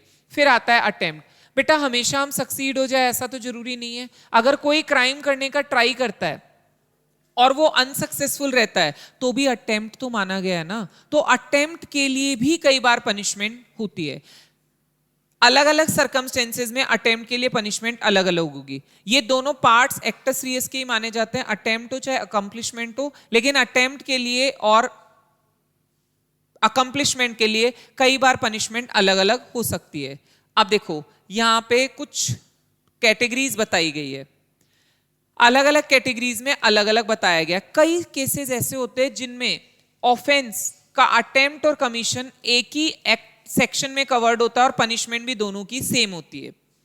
मतलब एक ही सेक्शन कवर करता है अटेम्प्ट को भी और अकम्प्लिशमेंट को भी, और दोनों की पनिशमेंट भी क्या होती है, सेम होती है। जैसे कि waging of war against government of India या असॉल्ट करना किसको, प्रेसिडेंट या गवर्नर को, तो ये सारे किस में आएंगे, पनिशमेंट दोनों की सेम है, अटेम्प्ट की भी और अकम्प्लिश की भी। फिर आता है सेम सेक्शन में तो कवर्ड है पर पनिशमेंट अलग अलग है अटेम्प्ट और अकम्प्लिश की। जैसे कि मर्डर और रॉबरी, अटेम्प्ट की पनिशमेंट अलग होगी, कमिट करने की पनिशमेंट अलग होगी। अटेम्प्ट टू कमिट सुसाइड, इसके अलग से प्रोविजन बनाया गया है थर्ड। इसमें फिर पनिशमेंट नहीं होती बेटा, इसमें क्या बनाया गया है आपने, मेंटल हेल्थ केयर एक्ट 2017 के सेक्शन 115 के अकॉर्डिंग हम क्या करेंगे, उस पर्सन को दोबारा ऐसा काम करने से रोकते हैं। फिर उसके बाद जिनके लिए कोई स्पेसिफिक पनिशमेंट आईपीसी में दी नहीं गई है, कवर्ड अंडर सेक्शन 511, तो हम प्रिस्क्राइब्ड पनिशमेंट का क्या दे देंगे, हाफ दे देंगे। अगर किसी चीज का अटेम्प्ट पनिशेबल नहीं बताया गया तो जितनी उसकी पनिशमेंट है उसका क्या कर दो, हाफ कर दो। जैसे अगर लाइफ इंप्रिजनमेंट है तो हाफ कर दो, इंप्रिजनमेंट है तो हाफ कर दो, फाइन है तो उसको भी हाफ किया जा सकता है। अब लास्ट में आता है कमीशन ऑफ क्राइम और अकम्प्लिशमेंट। मैंने जो करना चाहा वो अगर हासिल कर लिया तो मेरा अटेम्प्ट नहीं होगा बेटा, आई विल सक्सीड, तो वो क्या मान लिया जाएगा, अकम्प्लिशमेंट मान लिया जाएगा। और पनिश करेंगे हम उस चीज के लिए, वो गिल्टी पाया जाएगा उसी क्राइम का। जब मैंने अटेम्प्ट किया था तो मैं अटेम्प्ट के लिए गिल्टी हूं, लेकिन अगर मेरा हो गया कमिट क्राइम तो मैं उस क्राइम के लिए गिल्टी मान लिया जाऊंगा। आईपीसी में कैसी कैसी पनिशमेंट दी जा सकती है, again it is very important. और इसमें भी सबसे पहली जो पनिशमेंट है डेथ पेनल्टी, इस पे बहुत बार क्वेश्चन आया हुआ है कि कौन से वो केसेस है जिनमें आईपीसी में डेथ पेनल्टी दी जा सकती है। पेनल्टी 5 तरीके की है इसमें, डेथ पेनल्टी, लाइफ इंप्रिजनमेंट जो कि 2 पार्ट्स में डिवाइडेड है, forfeiture of property and fine. सबसे पहले डेथ पेनल्टी, इसको हम कैपिटल पनिशमेंट भी कहते हैं। क्या होता है बेटा डेथ पेनल्टी में, it is the judicial killing of a person according to law, जहां पे आप अपना उस पर्सन का राइट टू लाइफ छीन सकते हो, बट क्योंकि ये प्रोसीजर ऑफ लॉ है इसलिए मना नहीं किया जाएगा। रेयरेस्ट केसेस में ही दिया जाता है और सबसे ज्यादा स्ट्रिक्ट पनिशमेंट यही है। कब कब दिया जाता है, अब एग्जाम में जब ये क्वेश्चन आएगा तो आपको सारे पॉइंट्स मेंशन करने पड़ेंगे। सबसे पहले मर्डर का केस, अगर किसी ने मर्डर किया तो डेफिनेटली देनी है। डकॉइटी विद मर्डर में भी ये चीज आएगी। Waging of war against government of India, abetting mutiny actually committed, fabricating false evidence जिसकी वजह से कोई इनोसेंट पर्सन को डेथ पेनल्टी मिल जाती है, तुम्हारे फंसाने की वजह से वो इंसान को डेथ पेनल्टी हुई तो तुम्हें क्यों ना दी जाए।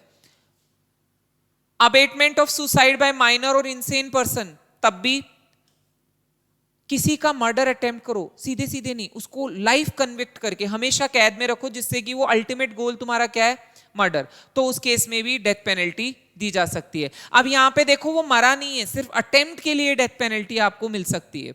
लाइफ इंप्रिजनमेंट, मिसकंसेप्शन क्या है कि लाइफ इंप्रिजनमेंट मतलब 14 इयर्स, या फिर कोई बोलता है till the last breath of life. Actual meaning law के अकॉर्डिंग तो till the last breath of life ही है, लेकिन बिहेवियर देखते हुए कोर्ट क्या करती है, सजा को रिड्यूस करती है, पर रिड्यूस होते होते वो 14 इयर्स तक आ सकती है, उससे कम नहीं हो सकती। तो रेंज बोल दो आप लास्ट ब्रेथ और 14 इयर्स के बीच की, तो 14 से लास्ट ब्रेथ तक की इसकी रेंज है। इंप्रिजनमेंट फिर दो तरीके की, रिग्रेस और सिंपल। रिग्रेस मतलब कठोर, जिसमें लेबर की तरह काम करवाया जाता है, जैसे breaking of rocks, building jail walls, carpentering, mending, cooking, ये सब। और simply put in jail, no labour, तो वो सिंपल इंप्रिजनमेंट है।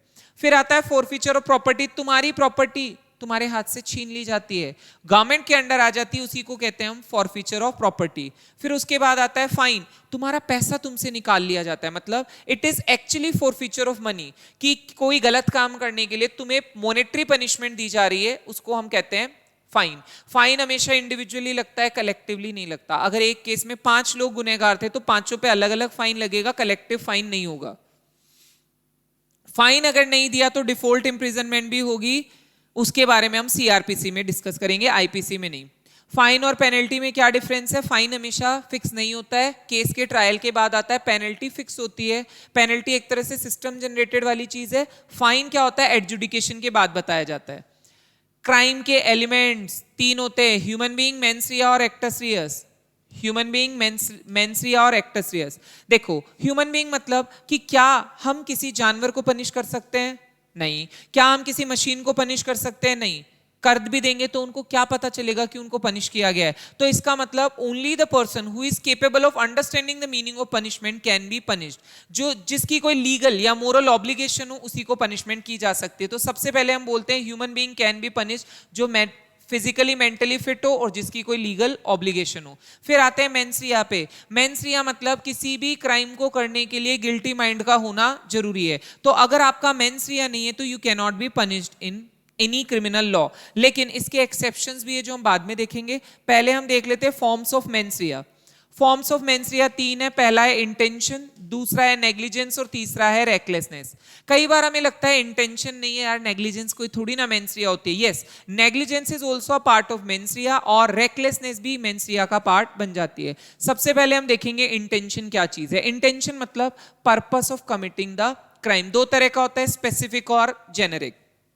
मैंने तुम्हें मारने के लिए खाने में जहर मिलाया, अगर तुम ही मरे तो वो स्पेसिफिक इंटेंशन है। लेकिन अगर किसी और ने खा लिया और वो मर गया तो वो जेनेरिक इंटेंशन माना जाएगा, तब भी पनिशमेंट मिलेगी। फिर आती है नेग्लिजेंस, लापरवाही। लॉ ने हर काम को करने के लिए कुछ सेफ्टी स्टैंडर्ड्स बनाए होते हैं कि जैसे ड्राइविंग करते टाइम पे स्पीड का ध्यान रखना और ये सब, या फिर फोन पे बात नहीं करना, प्रॉपर सीट बेल्ट वगैरह पहनना। तो अगर आप इनको फॉलो नहीं करते हो और नेग्लिजेंट रहते हो तो आप नेग्लिजेंस के लिए पनिशमेंट पा सकते हो। उसके बाद आता है रेकलेसनेस। रेकलेसनेस मतलब जहां पे जैसे नेग्लिजेंस अभी हमने पढ़ा, नेग्लिजेंस में आपको परिणामों का पता नहीं होता है कहीं भी। इन योर वाइल्डेस्ट ड्रीम भी तुम ये नहीं सोचते हो कि ऐसा कुछ हो जाएगा। जैसे गाड़ी चलाते टाइम फोन देखा और एकदम से अचानक से कोई आगे आ गया और वो टकरा के इसको बहुत ज्यादा चोट लग गई। यू हैव नेवर थॉट कि ऐसा हो जाएगा। बट रेकलेसनेस उससे बड़ी चीज है। रेकलेसनेस में तुम्हें एक्ट की परवाह नहीं है, मतलब तुम्हें पता है कि ये गलत है बट स्टिल करना है। स्पीड में गाड़ी चलाना, 130-40 पे गाड़ी चला रहे हो, you know it very well कि सामने कोई आया तो शायद गाड़ी कंट्रोल नहीं होगी, मेरे को भी नुकसान हो सकता है, सामने वाले को भी, but still you keep on going. तो ये क्या कहलाती है? रेकलेसनेस कहलाती है। जैसे rash driving of vehicle etcetera. कौन से वर्ड्स मेंस रिया को डिनोट करते हैं? Fraudulently, intentionally, maliciously, dishonestly, voluntarily, knowingly. ये सारे वर्ड्स वो हैं जो मेंस रिया को डिनोट करते हैं।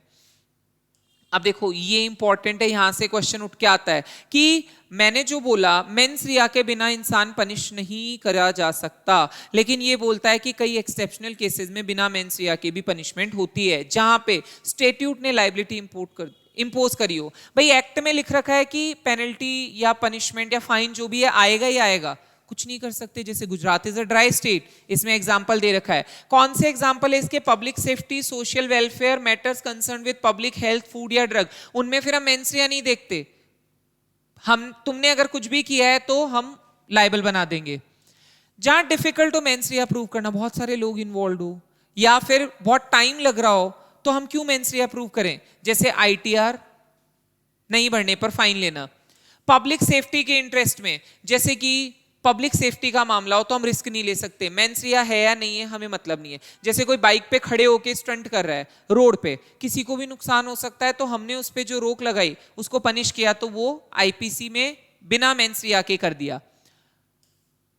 अगर कोई लॉ को वोलेट करता है without having the knowledge of law, तो उसका मेंस्ट्रुआ तो माना ही नहीं जा सकता, मतलब उसको तो पता ही नहीं था कि ये ऐसा गलत है। फिर भी हम मानेंगे कि पता नहीं होना हमारी ड्यूटी नहीं है। If you are living on a land, if you are coming from outside as well, अगर तुम फॉरेनर भी हो तो किसी कंट्री में जा रहे हो तो आपको वहां के लॉ की नॉलेज लेनी चाहिए।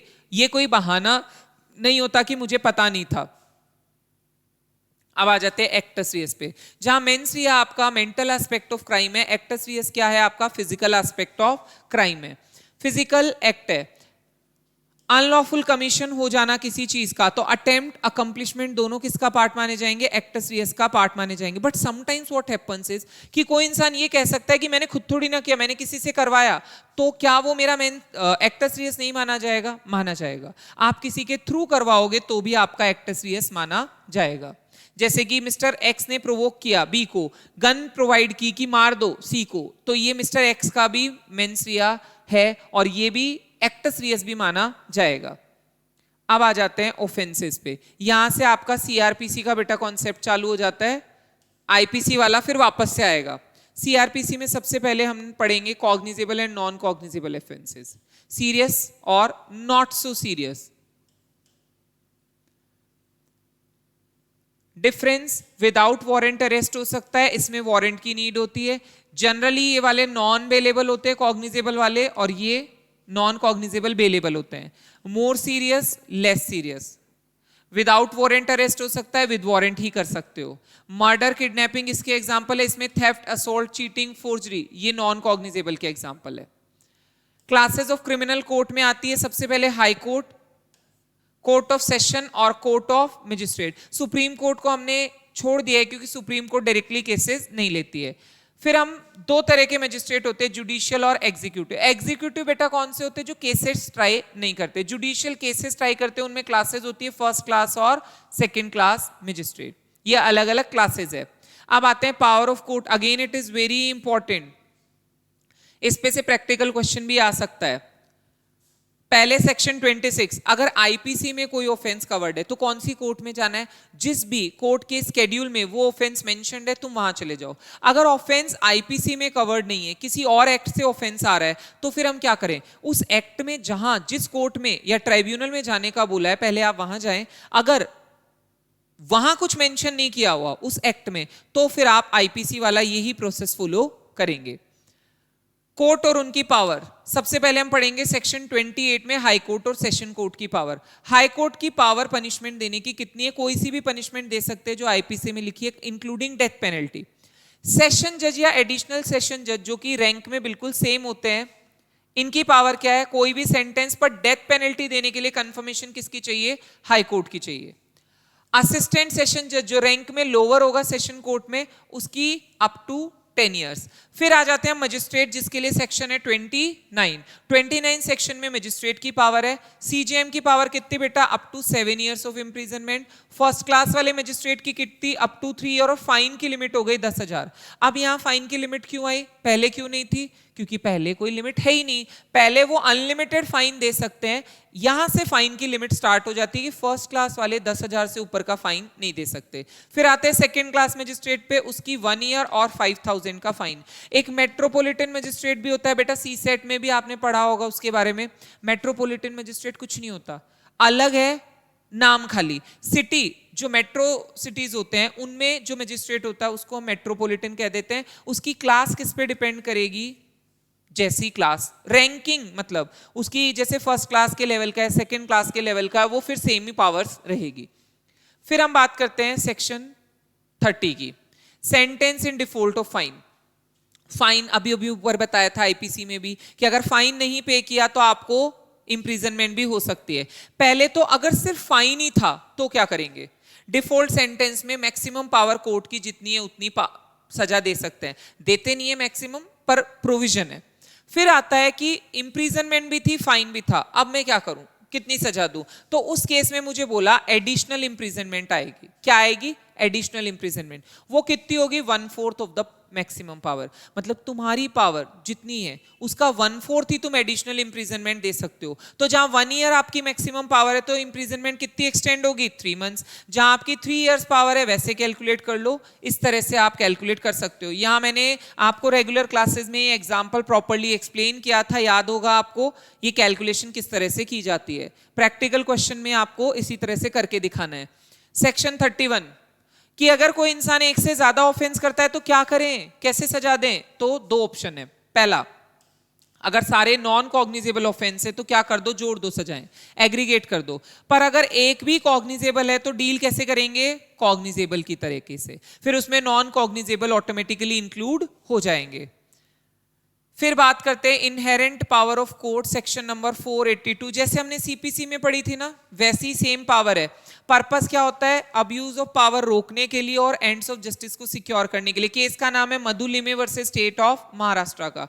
क्यों, कैसे यूज करनी चाहिए पावर, तो देखो, पहला, जब कोई प्रोविजन स्पेसिफिकली कोड में दिया हो तब ये पावर क्या नहीं होती, यूज नहीं होती। Don't use. स्पेयरिंगली, बहुत ध्यान से, और सिर्फ जस्टिस को सिक्योर करने के लिए और अब्यूज ऑफ प्रोसेस को रोकने के लिए इस पावर का यूज किया जा सकता है।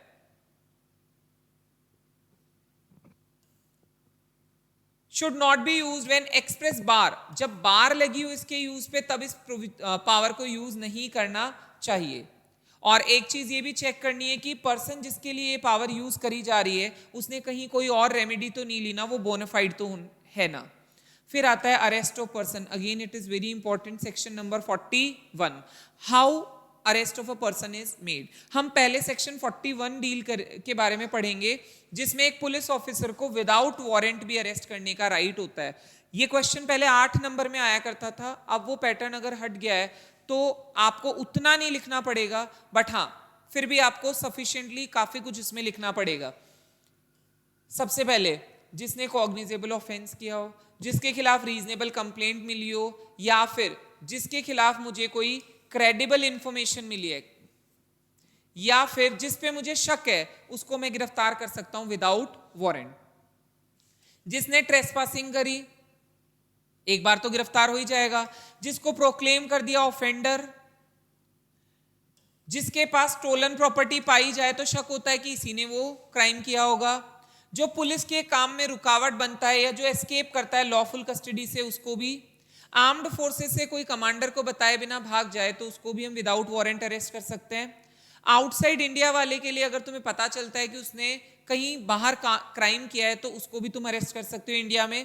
कोई ब्रीच ऑफ रूल करे, जैसे कि जिसको जेल से बेल पे रिहा किया गया है या बॉन्ड पे रिहा किया गया है, उसके लिए कुछ कंडीशन पुटअप की जाती है, अगर वो कंडीशन फुलफिल नहीं करता तो भी उसको वापस गिरफ्तार किया जा सकता है। रिक्वेस्ट एक पुलिस वाले ने दूसरे वाले को की, जब मेरी टेरिटरी से भाग के कोई दूसरे स्टेट की टेरिटरी में चला गया तो मैंने उनसे रिक्वेस्ट की कि आप पकड़ लो, तो उस केस में भी वारंट की नीड नहीं होती है। तो ये सारे पॉइंट्स 9 थे टोटल। आप 9 में से एटलीस्ट 5 तो मेंशन करेंगे जब भी आपको क्वेश्चन 4 मार्क्स में मिलेगा। 41A, notice before arresting. कई बार होता है कि हम इंसान को डायरेक्टली अरेस्ट नहीं कर सकते क्योंकि हमें सिर्फ क्या है, शक है उस पे, तो हम एक बार मिलने के लिए बुला लें, नोटिस देके उस पर्सन को बुला लो। अगर नोटिस देके बुलाया तो पहले तो गिरफ्तारी नहीं हो सकती, आपसे पूछताछ करेंगे। पर अगर वो बहुत ज्यादा टेंट्रम शो करता है या फिर आपको ऐसा लगता है कि इंसान इतना शातिर है कि दोबारा हाथ ही नहीं आएगा, तो फिर आप उसको तब भी गिरफ्तार कर सकते हो। आया ही नहीं तो अरेस्ट होगा ही होगा भाई, आपने बुलाया वो नहीं आया तो अरेस्ट होगा। अगर आया तो तुम पहले अरेस्ट नहीं करोगे, बाद में अरेस्ट कर सकते हो। प्रोसीजर ऑफ अरेस्ट क्या हो सकता है, आइडेंटिटी क्लियर होनी चाहिए। अगर गलत पर्सन को अरेस्ट करके लाए तो डिफेमेशन भी तो होता है। आप क्या करोगे, फैमिली मेंबर के या रेस्पेक्टेबल मेंबर ऑफ लोकेलिटी के साइन लेके आओगे कि हम इसको अरेस्ट करके ले जा रहे हैं, और काउंटर साइन कौन करेगा, अरेस्टेड पर्सन। फैमिली को इन्फॉर्म करने का उसको राइट रहेगा कि फैमिली या फ्रेंड को बता सके कि मुझे अरेस्ट कर लिया गया है। एडवोकेट से राय लेने का राइट यस है। 41D सेक्शन में आपको ये राइट भी दिया गया है कि अगर आप अरेस्ट हो जाते हो तो आप अपने लॉयर को बुला सकते हो, उससे सजेशंस ले सकते हो, एडवाइस ले सकते हो, लेकिन during the interrogation, through out the interrogation नहीं। पूरे इंटेरोगेशन में वो साथ में नहीं रहेगा, बस आपको वो खाली सजेशन देके जा सकता है। Arnesh Kumar versus state of Bihar का केस है सुप्रीम कोर्ट का। Arrest of person on refusal to provide name and address कर सकते हो, सेक्शन 42 कहता है अगर कोई पर्सन अपना नाम और पता बताने से मना करे तो इसका मतलब वो इन्वेस्टिगेशन में कोऑपरेट नहीं कर रहा, तो आप उसको भी गिरफ्तार कर सकते हो। बट याद रखना उसको 24 आवर्स से ज्यादा जेल में नहीं रख सकते। नाम पता नहीं भी बताया तो भी आपको उसको छोड़ना पड़ेगा, मजिस्ट्रेट के सामने ले जाना पड़ेगा। Arrest by private person, yes, section 43 कहता है प्राइवेट पर्सन भी किसी को अरेस्ट कर सकता है। किन केसेस में? नॉन बेलेबल या कॉग्निजेबल ऑफेंस तुम्हारे सामने कर रहा हो कोई तब, या फिर कोई प्रोक्लेम्ड ऑफेंडर हो, तो as a private person also you get right to arrest the person. उसके बाद आता है सेक्शन 44 अरेस्ट बाय मजिस्ट्रेट। क्या मजिस्ट्रेट अरेस्ट कर सकता है? तो बेटा अगर प्राइवेट पर्सन को राइट है तो मजिस्ट्रेट को भी राइट होगा। तो सेक्शन 44 के दो पार्ट्स है, 44(1) और 2।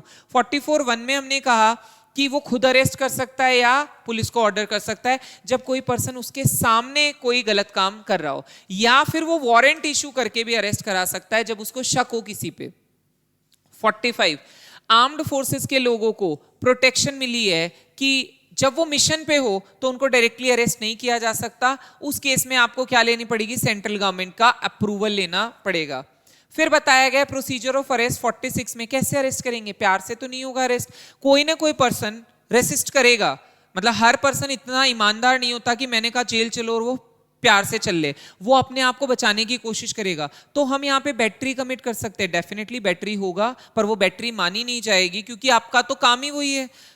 जितना वो फोर्स लगाएगा उतना फोर्स आप लगा सकते हो, पर इस फोर्स की क्या रेस्ट्रिक्शन है? अगर बंदे को लाइफ इंप्रिजनमेंट या डेथ पेनल्टी नहीं मिलने वाली है तो आपकी फोर्स इतनी नहीं हो सकती कि उसकी डेथ हो जाए, तो ये आप ध्यान रखना। सेक्शन 47 अर्जेंसी में कुछ भी कर सकते हैं पुलिस वाले, मतलब वो एनकाउंटर वगैरह जो होते हैं ना बेटा, इस सेक्शन की बदौलत पॉसिबल हो पाते हैं। 48 कहां तक पीछा कर सकते हो? थ्रू आउट द कंट्री, जहां तक हमारी टेरिटोरियल बाउंड्रीज है, you can pursue the person, कहीं तक भी जा सकते हो, कहीं भी उसको पकड़ सकते हो। लेकिन अगर वो बाहर चला गया तो आपको फिर वारंट चाहिएगा। पहले आप अगर बिना वारंट के पकड़ रहे थे तो पहली नीड है वारंट की, फिर दूसरी नीड उस कंट्री से तुम्हारे रिलेशन कैसे है वो भी रहेगा। अरेस्टेड पर्सन को 24 घंटे में मजिस्ट्रेट के पास में पेश करना रहता है। तो दो तरह के मजिस्ट्रेट है, नियरेस्ट और कॉम्पिटेंट। नियरेस्ट मतलब जिसके जुरिस्डिक्शन में वो केस नहीं आता पर फिर भी वो 15 दिन का डिटेंशन ऑर्डर कर सकता है। कॉम्पिटेंट मतलब जिसके जुरिस्डिक्शन में वो केस आता है वो अप टू 60 डेज तक का डिटेंशन ऑर्डर दे सकता है। सेक्शन 58 पुलिस जितने भी लोगों को बेल पे बॉन्ड पे रिहा करती है या पूछताछ करके छोड़ती है उनका भी पूरा रिकॉर्ड मजिस्ट्रेट को देना रहता है, क्योंकि उस पर्टिकुलर एरिया में क्राइम का रिकॉर्ड रखना हमारे लिए जरूरी होता है। सेक्शन 59 अरेस्टेड पर्सन को कौन बचा सकता है? फैमिली, फ्रेंड, रिलेटिव या नोन पर्सन। किस पे? बॉन्ड पे। फिर उसके बाद बेल वाला ऑप्शन है और तीसरा ऑप्शन है स्पेशल ऑर्डर ऑफ मजिस्ट्रेट से भी छुड़वाया जा सकता है, ये रेयर केसेस में ही होता है, राइट। फिर आता है समन एंड वारंट। सबसे पहले पढ़ेंगे summon, section number 61, issued to accused और witness to be present before the court, issued for person, document या थिंग, या तो किसी पर्सन को बुलाने के लिए, कोई डॉक्यूमेंट मंगवाने के लिए या कोई चीज मंगवाने के लिए। समन के रिक्विजिट्स राइटिंग में होना चाहिए, कोर्ट की सील होनी चाहिए, ऑफिसर ऑथोराइज्ड होना चाहिए बनाने के लिए, प्रिसाइडिंग ऑफिसर के साइन होने चाहिए और हमेशा डुप्लीकेट बनेगा। Why duplicate? क्योंकि एक पे उसकी अटेंडेंस आएगी, वो साइन करके देगा तो हमें पता चल जाएगा कि वो पर्सन ने देख लिया। क्या लिखेंगे? पर्सन का नाम with description, date, place and time, where to come, jurisdiction of court और अरेस्ट अटेंडेंस ऑफ पर्सन। जो हम डुप्लीकेट ले जा रहे हैं बेटा साइन करके, तो ये अटेंडेंस मार्क करने के लिए हम ले जा रहे हैं। सर्विस ऑफ समन कौन करता है? या तो कोर्ट का ऑफिसर या पुलिस ऑफिसर या कोई पब्लिक सर्वेंट भी कर सकता है। जब हम एक्यूज को देते हैं तो हम पर्सनली ही दें तो ज्यादा बेटर है, जब हम विटनेस वगैरह को देंगे तो पोस्ट का भी यूज कर सकते हैं। समन को कैसे सर्व किया जाता है? नॉर्मली रेजिडेंस या प्लेस ऑफ वर्क पे। सब्सटीट्यूट ऑप्शन, जब डेट ऑफ अपीयरेंस आने लगे और तब भी समन सर्विस नहीं हो तो दो ऑप्शन है। पहला, इश्यू ऑफ फ्रेश समन, दूसरा paste the summon on the conspicuous part of the house, एक घर के हिस्से पे चिपका के आ जाओ कि तुम्हें पता चल गया कि रहता तो यही है, आएगा जब आएगा मेरी तरफ से मैं तो डीम्ड सर्विस उसको बोल सकता हूं कि मैंने चिपका दिया। विटनेस को समन कैसे देंगे? रजिस्टर्ड पोस्ट से। विटनेस ने लेने से मना किया तो कोई बात नहीं, हम जो पोस्टमैन जाएगा वो एक्नॉलेजमेंट में लिख देगा कि विटनेस ने मना कर दिया तो भी ये डीम्ड मान लिया जाएगा सर्व। समन टू प्रोड्यूस, क्या किसी को कोई चीज देने के लिए भी समन मिल सकता है? यस, आपको नहीं आना है, जो चीज आपसे मंगवाई जा रही है आपको क्या करनी है, वो कोर्ट में दे देनी है। अब बात करते हैं वारंट की। वारंट दो तरीके के होते हैं, एक अरेस्ट का और एक सर्च का। वारंट में क्या होना चाहिए? राइटिंग में होना चाहिए, कोर्ट की सील होनी चाहिए, नेम एंड डेजिग्नेशन जिसने बनाया, जिसको अरेस्ट करना है उसका नेम और फुल डिस्क्रिप्शन, ऑफेंस उसका क्या है वो मेंशन करना है। रिमेन वैलिड, कब तक वैलिड होगा भाई? एक समन की तो डेट होती है कि इस डेट पे आना है तो वो तब तक वैलिड है, लेकिन वारंट पे तो ऐसा कुछ नहीं होता कि आपको पकड़ना है तो जब तक इंसान पकड़ा ना जाए या फिर कोर्ट उसको कैंसिल ना कर दे, क्वैश ना कर दे, तब तक वो वैलिड माना जाएगा। प्रोड्यूस कहां होना है? कोर्ट के सामने, पुलिस के सामने नहीं। Warrant of arrest is executed by police officer, लेकिन हम प्रोड्यूस कहां करते हैं? कोर्ट के सामने। प्रोक्लेमेशन एंड अटैचमेंट, कई बार इंसान का वारंट निकाल देते हैं तो भी इंसान हाथ नहीं आ रहा होता, तो हम उसको प्रोक्लेम कर सकते हैं ऑफेंडर, उस एरिया में उसके नाम के पर्चे चिपका दो जिसमें वो रहता है, ताकि शर्मिंदा होके या फैमिली प्रेशराइज हो जाए उसको बाहर लाने के लिए। या फिर अटैचमेंट ऑफ प्रॉपर्टी, जिसमें हमारा पनिशमेंट जैसा कोई मोटिव नहीं है, हम बस ये चाहते हैं कि पर्सन बाहर आ जाए, तो उसको बाहर निकालने के लिए हम उसकी प्रॉपर्टी भी उस केस से अटैच कर सकते हैं, धमकी देने के लिए कि हम तुम्हारी प्रॉपर्टी बेच देंगे या अपने पास रख लेंगे अगर तुम बाहर नहीं आए तो। इसके लिए सेक्शन आपके हैं 82 एंड 83। सर्च का warrant, again it is very important, question आ सकता है। 93 सेक्शन है वारंट ऑफ सर्च, तीन ही केसेस में होता है, तीन ही केसेस है। Warrant of search, total 3 cases are there. पहला केस है, तुमने किसी को समन दिया कुछ प्रोड्यूस करने के लिए एंड यू आर श्योर कि उसके पास है पर वो दे नहीं रहा है, तो आप उसके नाम का सर्च वारंट निकाल सकते हो। तो समन दिया फिर वारंट निकाल दिया कि जाके देखो इसके घर में, ऑफिस में कहीं होगा। दूसरा हम बोल सकते हैं हिट एंड ट्रायल। क्या बोल सकते हैं? हिट एंड ट्रायल, जहां पे कुछ रिलेटेड पर्सन जिनका उस केस से कुछ लेना देना है, आप उनको सर्च कर रहे हो जस्ट लाइक कि कुछ मिल जाए, शायद कुछ मिल जाए। फिर तीसरा आता है जनरल इंस्पेक्शन, जहां पे आपको लगता है कि जो पर्सन जिसके पास अथॉरिटी थी उस चीज को संभालने की, उसी ने शायद कुछ गड़बड़ की होगी। जैसे बैंक का मैनेजर, अगर बैंक में पैसे कम मिलते हैं ट्रेजरी में, तो हम सबसे पहले उसी का इंस्पेक्शन करेंगे। और हिट एंड ट्रायल में जैसे किसी बंदे ने सुसाइड करी या मर्डर हुआ, हमें क्वेश्चन मार्क लगा हुआ है, उसके फ्रेंड्स वगैरह हैं जिनसे वो कंटिन्यूअसली बातचीत करता था, तो हम उनके नाम के सर्च वारंट निकाल सकते हैं। तो ये सारा किस में आएगा? सर्च वारंट में। तीनों केसेस आपको मेंशन करने पड़ेंगे एग्जाम में। किन चीजों के लिए सर्च वारंट नहीं निकल सकता? कोई डॉक्यूमेंट या पार्सल अगर पोस्ट ऑफिस वगैरह में, तो डायरेक्टली उसको हम चेक नहीं कर सकते, मजिस्ट्रेट या सीजीएम के ऑर्डर चाहिए। वारंट इस चीज का भी नहीं निकाल सकते, बैंकर्स एविडेंस बुक को सर्च करने का। पुलिस भी सर्च कर सकती है, यस कर सकती है, कोर्ट के ऑर्डर्स पे। समरी ट्रायल, फटाफट खत्म करना। समरी ट्रायल मतलब केस को एक बार में डिस्पोजल करना। कौन कौन से केसेस आ सकते हैं? पहले हम केसेस ही देख लेते हैं। पहले तो कौन करता है? CGM, magistrate of first class जिसको हाई कोर्ट ने अथॉरिटी दे दी, या कोई मेट्रोपॉलिटन मजिस्ट्रेट भी हो सकता है। कौन से ऑफेंसेस ट्राई हो सकते हैं? पहली चीज, जिन ऑफेंसेस में अप टू 2 इयर्स की पनिशमेंट हो वही आ सकते हैं यहाँ पे। फिर दूसरा, चोरी अगर हुई है पर चोरी का सामान 2000 रुपए तक का है, तो समरी ट्रायल हो सकता है। कोई रिसीव करता है या रिटेन करता है चोरी की प्रॉपर्टी जिसकी वैल्यू 2000 है, उसको भी। असिस्ट करने वाले का भी समरी ट्रायल हो सकता है। ट्रेसपासिंग के ऑफेंस में भी समरी ट्रायल हो सकता है। इंसल्ट, जहां आप किसी को प्रोवोक करते हो कोई काम करने के लिए, तब भी समरी ट्रायल हो सकता है। या फिर इनमें से किसी ऑफेंस को भड़काने का भी समरी ट्रायल हो सकता है। अटेम्प्ट किया तो उसका भी समरी ट्रायल हो सकता है। या फिर कोई ऐसा एक्ट जिसमें हमें कंप्लेंट मिलती है किसमें? कैटल ट्रेसपास एक्ट में, उसमें भी समरी ट्रायल पॉसिबल हो सकता है। पनिशमेंट कितनी दे सकते हो? खाली 3 महीने। अगर आपको 3 महीने से ज्यादा की पनिशमेंट देनी है तो उस चीज का कभी भी समरी ट्रायल नहीं हो सकता। यू कांट से कि ये समरी ट्रायल में जा सकती है, वो समरी ट्रायल में नहीं जाएगी। अब पढ़ते हैं बेल। 2 तरह की होती है, एक होती है नॉर्मल बेल, एक होती है एंटिसिपेटरी बेल। नॉर्मल बेल किन केसेस में मिलती है? जहां पे ऑफेंस क्या होता है? बेलेबल होता है। लेकिन नॉन बेलेबल ऑफेंस में जब हमें पता होता है कि बेल बाद में नहीं होगी तो हम एडवांस में बेल ले लेते हैं, इसलिए हम उसको कहते हैं एंटिसिपेटरी बेल। सेक्शन 437 में कवर्ड है। इसको देने के लिए अपोजिट पार्टी की परमिशन भी लेना जरूरी है। Compounding of offences section number 320। अगर कभी कभी ऐसा होता है कि इंसान कोर्ट में केस तो कर देता है पर उसको लगता है ये बाहर भी मैटर सेटल हो सकता है, तो अगर वो कोर्ट में केस करने के बाद कोर्ट की कंसेंट लेके उस मैटर को कोर्ट के बाहर सेटल कर लेते तो उसको हम कहेंगे compounding of offences. Continuing offences section 472। Continuing offences का मतलब है कि अगर कोई बार बार ऑफेंस कमिट करता जाता है तो हर बार एक नया लिमिटेशन पीरियड स्टार्ट हो जाता है और उसके पुराने वाले ऑफेंस भी उसी के साथ कवर हो जाएंगे। Uday Shankar versus Awasthi versus state of UP. यहाँ पे ये प्रोविजंस थे सीआरपीसी के, अब वापस से आईपीसी आ जाएगा। आईपीसी में हम ऑफेंसेस पढ़ेंगे। अब क्या क्या ऑफेंसेस हो सकते हैं। सबसे पहले क्रिमिनल मिसअप्रोप्रिएशन ऑफ प्रॉपर्टी, केवल मूवेबल प्रॉपर्टी पे। दो सेक्शन है 403 और 4।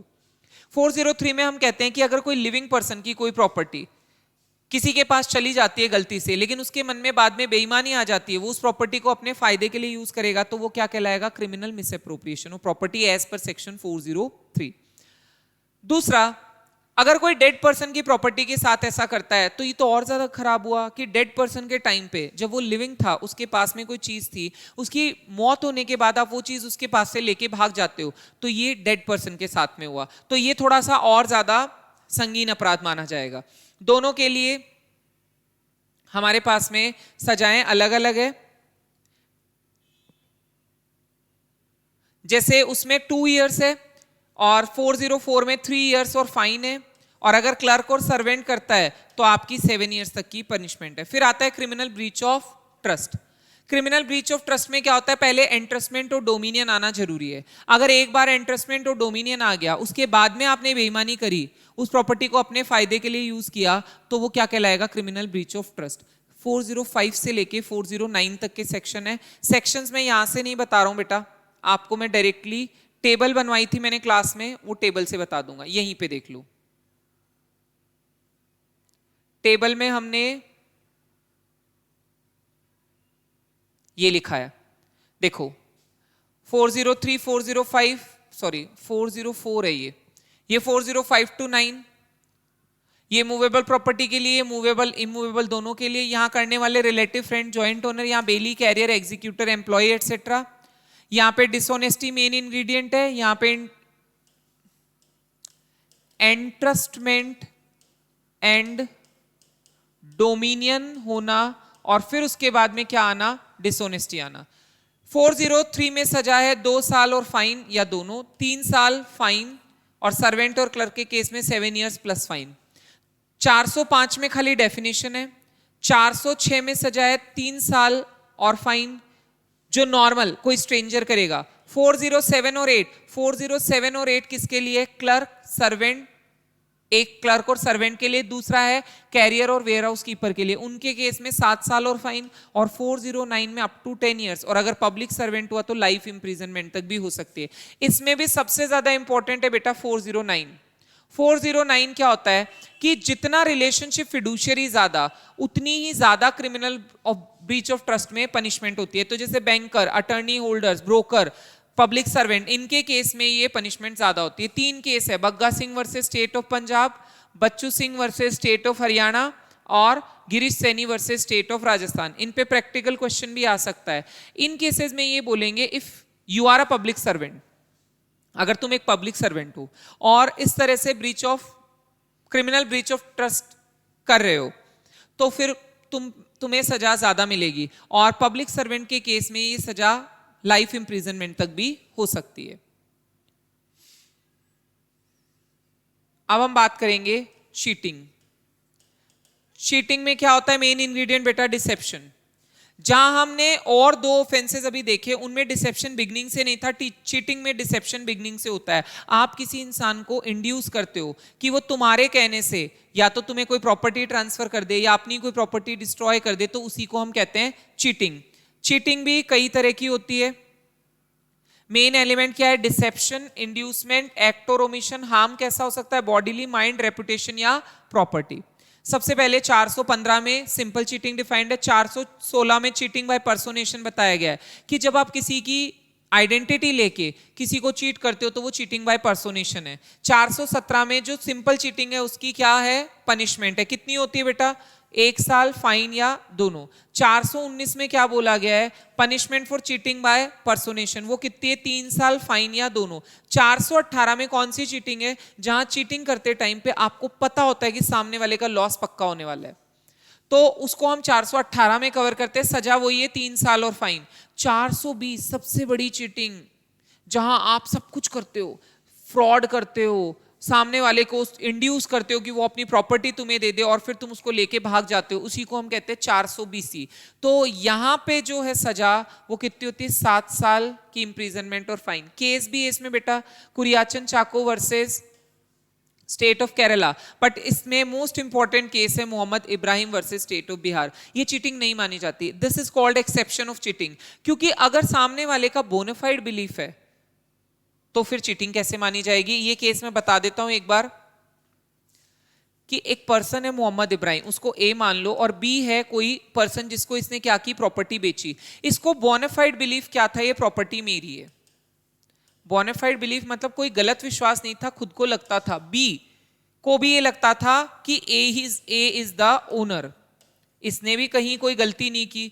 फिर बाद में जब ये ट्रांसफर होता है तो पता चलता है कि ए रियल ओनर नहीं था, सी आता है और ए पे केस करता है चीटिंग का, कि प्रॉपर्टी मेरी है, इसने कैसे बेची। तो यहां पे कोर्ट ने कहा ये चीटिंग नहीं है, क्योंकि इसका डिसेप्शन का इरादा शुरुआत से नहीं था। ये जो है एक सिविल केस होगा, इसके लिए तुम पैसे ले सकते हो। Fraudulent deed and disposition of property, बेटा हमने क्लास में टेबल बनाई थी, तो हम टेबल ही डायरेक्टली डिस्कस कर लेते हैं कि टेबल में क्या लिखा था हमने। ये रही टेबल, ये फायदा होता है नोट्स में टेबल बनाने का, जिससे कि हम रिवीजन के टाइम पे फटाफट से उस टेबल से पढ़ सके, हमें पूरा कंटेंट पढ़ने की जरूरत नहीं है, वो हमने रेगुलर क्लास में पढ़ा हुआ है, हमें सब कुछ पता है कि क्या लिखना है, कैसे लिखना है, बस हमें रिकॉल करना है। तो सबसे पहले 4 सेक्शन है, 421 से 24 तक, 2 किसके लिए, क्रेडिटर के लिए, 2 किसके लिए, गवर्नमेंट के लिए। क्रेडिटर से प्रॉपर्टी छुपाओगे या रिमूव करोगे तो सेक्शन 421, डेट और डिमांड छुपाओगे तो सेक्शन 422, ट्रांसफर करोगे बिना एडिक्वेट कंसिडरेशन के तो किसका नुकसान है बेटा, सरकार का। कंसील या रिमूव करोगे प्रॉपर्टी, डेट या डिमांड, तो भी गवर्नमेंट का नुकसान है। तो इस तरह से ये सारे क्या माने जाएंगे, fraudulent deeds and disposition of property. फिर आ जाती है फोर्जरी, 463 और 465। 463 में डिफाइन किया गया, 465 में पनिशमेंट बताई गई है। 463 में हम बोलते हैं कि अगर कोई भी किसी तरह का फेरबदल करता है, इलेक्ट्रॉनिक इंस्ट्रूमेंट हो चाहे आपका फिजिकल इंस्ट्रूमेंट हो, जैसे कोई डॉक्यूमेंट है उसमें अगर फेरबदल की गई तो वो क्या माना जाएगा, फोर्जरी माना जाएगा। 465 में पनिशमेंट बताई है 2 साल की इंप्रिजनमेंट, फाइन या दोनों।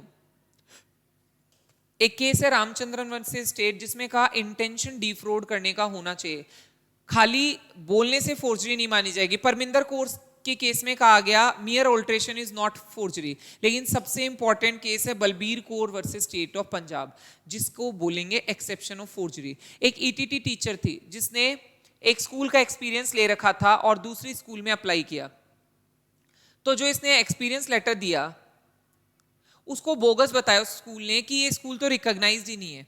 जब कोर्ट में ये केस गया तो कोर्ट ने देखा है एक्सपीरियंस लेटर में ऐसा कुछ नहीं लिखा, इसका मतलब डॉक्यूमेंट में किसी तरह की फेरबदल नहीं हुई है, तो ये फोर्जरी नहीं कहलाएगी। तो फोर्जरी के लिए डॉक्यूमेंट में फेरबदल होना जरूरी है। अब आता है डिफेमेशन। डिफेमेशन बेटा क्या होता है, डिफेमेशन मतलब किसी के रेपुटेशन को हार्म करना। 499 सेक्शन इसके लिए आईपीसी में बना हुआ है। डिफेमेशन 2 तरीके का होता है, स्लैंडर और लाइबल, वो हम टोट में भी पढ़ चुके हैं। अब इसके कुछ एक्सप्लेनेशन दिए गए कि डिफेमेशन किस किस का हो सकता है। तो सबसे पहले बोला गया डिसीज्ड पर्सन का भी डिफेमेशन माना जाएगा, क्योंकि उसकी फैमिली या रिलेटिव्स को फर्क पड़ेगा। आर्टिफिशियल पर्सन का भी डिफेमेशन हो सकता है, डिफेमेशन ऑल्टरनेटिव फॉर्म में भी हो सकता है, इनडायरेक्ट मैनर में। और डिफेमेशन तभी माना जाएगा जब दूसरों को लगेगा कि किसी ने तुम्हारा कैरेक्टर लोअर किया है, कास्ट और कॉलिंग पे कुछ किया है, तुम्हारी क्रेडिट वैल्यू कम की है, या लोथसम स्टेट तुम्हारी दिखाई है जिससे लोग घृणा करने लग जाए। एक्सेप्शन भी है कुछ डिफेमेशन की, ये चीजें कभी भी डिफेमेशन नहीं मानी जा सकती।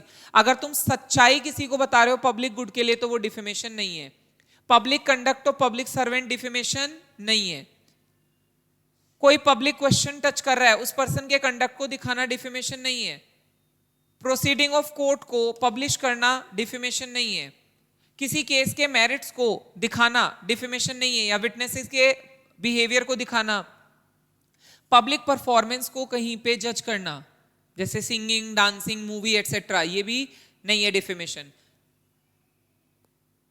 सेंसर पास्ट इन गुड फेथ, ये बहुत इंपॉर्टेंट है, इस पे प्रैक्टिकल क्वेश्चन भी आता है। जैसे बैंक वाला कर्मचारी, कैशियर, पैसे जमा करने की बजाय फोन पे बात कर रहा है, तो जो ब्रांच मैनेजर है अगर उसको डांट लगा देता है उस चीज के लिए, तो ये किस में आएगा? इसी में आएगा। Accusation preferred in good faith to authorise person, जैसे सर्वेंट के लिए मास्टर को बोला, चाइल्ड के लिए पेरेंट्स को बोला। गुड फेथ में किसी के इंटरेस्ट को या अपने इंटरेस्ट को प्रोटेक्ट करने के लिए अगर दिया जाए तो वो भी डिफेमेशन नहीं होगा। कोशन, जिसमें आप किसी दूसरे पर्सन के इंटरेस्ट को प्रोटेक्ट करना चाहते हो, सावधानी उसको देना चाहते हो, तो वो भी कभी भी डिफेमेशन नहीं माना जाएगा। पनिशमेंट कितनी है? वही सिंपल इम्प्रिजनमेंट 2 साल की, फाइन या फिर दोनों। काइंड हम पहले ही डिस्कस कर चुके हैं, ये बेटा LIBEL होता है, लाइबल। पब्लिश का एम्बिट यहाँ पे बहुत बड़ा है, 501 और 502 सेक्शन है। अभी तक तो हमने कहा डिफेम करने वाले पर्सन को ही हम लाइबल बना रहे हैं, अब हम डिफेम करने वाले पर्सन के अलावा भी लाइबिलिटी बना रहे हैं। कैसे?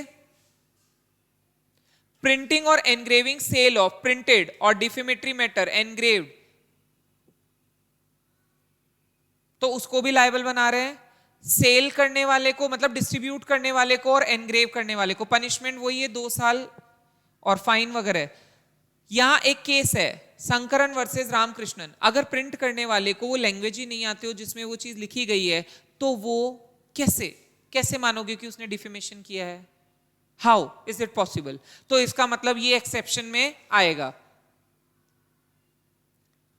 थेफ्ट, अब कुछ और ऑफेंसेस है जो आईपीसी में कवर्ड है। सबसे पहले थेफ्ट क्या होता है? चोरी, बिना किसी की मर्जी के उसका सामान ले जाना कहीं पे, that is known as theft. याद रखना इसमें हमेशा क्या आएगी? Movable property. इंटेंशन होना जरूरी है, पर्सन की कंसेंट नहीं होगी, प्रॉपर्टी पोजीशन से चली जाएगी। एक्सप्लेनेशन, अटैच टू अर्थ अगर कोई चीज है तो वो नॉट मूवेबल मानी जाएगी जब तक कि उसको सेपरेट नहीं करते। एक्सप्लेनेशन 2, जो ऑब्स्टेकल्स तुम रास्ते में से हटाते हो वो भी क्या माना जाएगा? चोरी का पार्ट माना जाएगा। पनिशमेंट कितनी है? इंप्रिजनमेंट 3 साल की, फाइन या बोथ। अगर किसी रहते हुए घर में चोरी करो तो 7 साल और फाइन, क्लर्क और सर्वेंट करे तो 7 साल और fine. Theft plus injury plus hurt तीनों हो जाए तो रिग्रेस इंप्रिजनमेंट 10 साल की और फाइन भी हो सकता है। एक्सटोर्शन, सेक्शन 383, एक्सटोर्शन मतलब डरा धमका के किसी से पैसे निकलवाना, डरा धमका के किसी से पैसे निकलवाना। जो भी इंटेंशनली किसी को इंजर करने के लिए, या मतलब जैसे तुम, मेरी कोई बात तुम्हें पता है और तुम मुझे धमकी देते हो और मुझसे पैसा निकालते हो, तो वो क्या कहलाएगा? एक्सटॉर्शन। असेंशियल एलिमेंट, फियर होना, कोई प्रॉपर्टी उससे लेना उस डर की वजह से। पनिशमेंट अलग अलग है, थेफ्ट के जैसी ही है नॉर्मल पनिशमेंट। तो सिंपली फियर हुआ तो 2 साल प्लस फाइन। डेथ या ग्रीवियस हर्ट का डर दिखाया तो 10 साल। ग्रीवियस हर्ट का या कमिट एक्सटोर्शन के लिए बोला तो 7 साल। कोई झूठा आरोप ऑफेंस का लगा के फंसाने का बोला तो 10 साल और फाइन। जादू नंदन सिंह वर्सेस एम्परर का केस है, एक्सेप्शन है ये किसका? एक्सटोर्शन का। या एक्सटोर्शन नहीं माना गया। थेफ्ट और एक्सटोर्शन में अलग क्या है? नो कंसेंट, इसमें रॉन्गफुली टेकन कंसेंट। इसमें मूवेबल प्रॉपर्टी होती है, इसमें दोनों हो सकती है। अब आते हैं रॉबरी। रॉबरी में दोनों चीजें आती है, थेफ्ट भी और एक्सटोर्शन भी। थेफ्ट कब रॉबरी बन जाती है? थेफ्ट में जब आप प्रॉपर्टी ले जाते टाइम पे किसी को जानबूझ के वॉलेंटरीली नुकसान पहुंचाते हो तो वो थेफ्ट रॉबरी बन जाती है। एक्सटोर्शन रॉबरी कब है? जब इंस्टेंट डेथ और इंस्टेंट हर्ट का तुम डर दिखाते हो तो वो रॉबरी बन जाती है। Punishment section 392, imprisonment for 10 year plus fine. Robbery commit highway पर अगर हुई रात के टाइम पे तो 14 साल की सजा। अटेम्प्ट फॉर रॉबरी के लिए 7 ईयर्स प्लस फाइन। अब आते हैं डकॉइटी, सेक्शन 391, 5 या 5 से ज्यादा लोग अगर रॉबरी करे तो वो क्या होती है, डकॉइटी कहलाती है। असेंशियल एलिमेंट में एक्टिव पार्टिसिपेशन और एडिंग, मतलब जरूरी नहीं सारे एक्टिवली पार्टिसिपेट करे, कुछ लोग सिर्फ हेल्प कर रहे होते हैं तो वो भी इसमें लायबल बनेंगे। कमिट करे चाहे अटेम्प्ट करे, लायबल तब भी होंगे। हर पर्सन जो भी उसका पार्ट है वो लायबल बन जाएगा। Punishment, life imprisonment plus fine और इंप्रिजनमेंट 10 साल की फाइन अलग अलग केसेस में। डिसऑनेस्टली रिसीविंग स्टोलन प्रॉपर्टी, अगर तुम बेईमानी से चोरी की प्रॉपर्टी अपने पास रख लेते हो तो ये भी अपराध माना जाएगा। Imprisonment of either description of 3 years और फाइन और बोथ। तो यहां पे ये कुछ लास्ट में ऑफेंसेस दे रखे थे आईपीसी से रिलेटेड। अब देखो ऑफेंस में मेन क्या क्या याद करना है वो मैं बता देता हूं एग्जाम पॉइंट ऑफ व्यू से। उसके एसेंशियल एलिमेंट क्या है, उसके सेक्शंस क्या है, प्लस उसमें पनिशमेंट कितनी है। ये अगर 3 चीजें भी आप माइंड में रख लेते हो तो दोनों काम हो गए। आपका एमसीक्यू के क्वेश्चन का भी काम हो गया प्लस डिस्क्रिप्टिव वाले का भी काम हो गया। दोनों में आप आराम से आंसर कर सकते हो। तो ये आपका आईपीसी प्लस सीआरपीसी वाला जो चैप्टर 7 था यहां पे आके कंप्लीट होता है।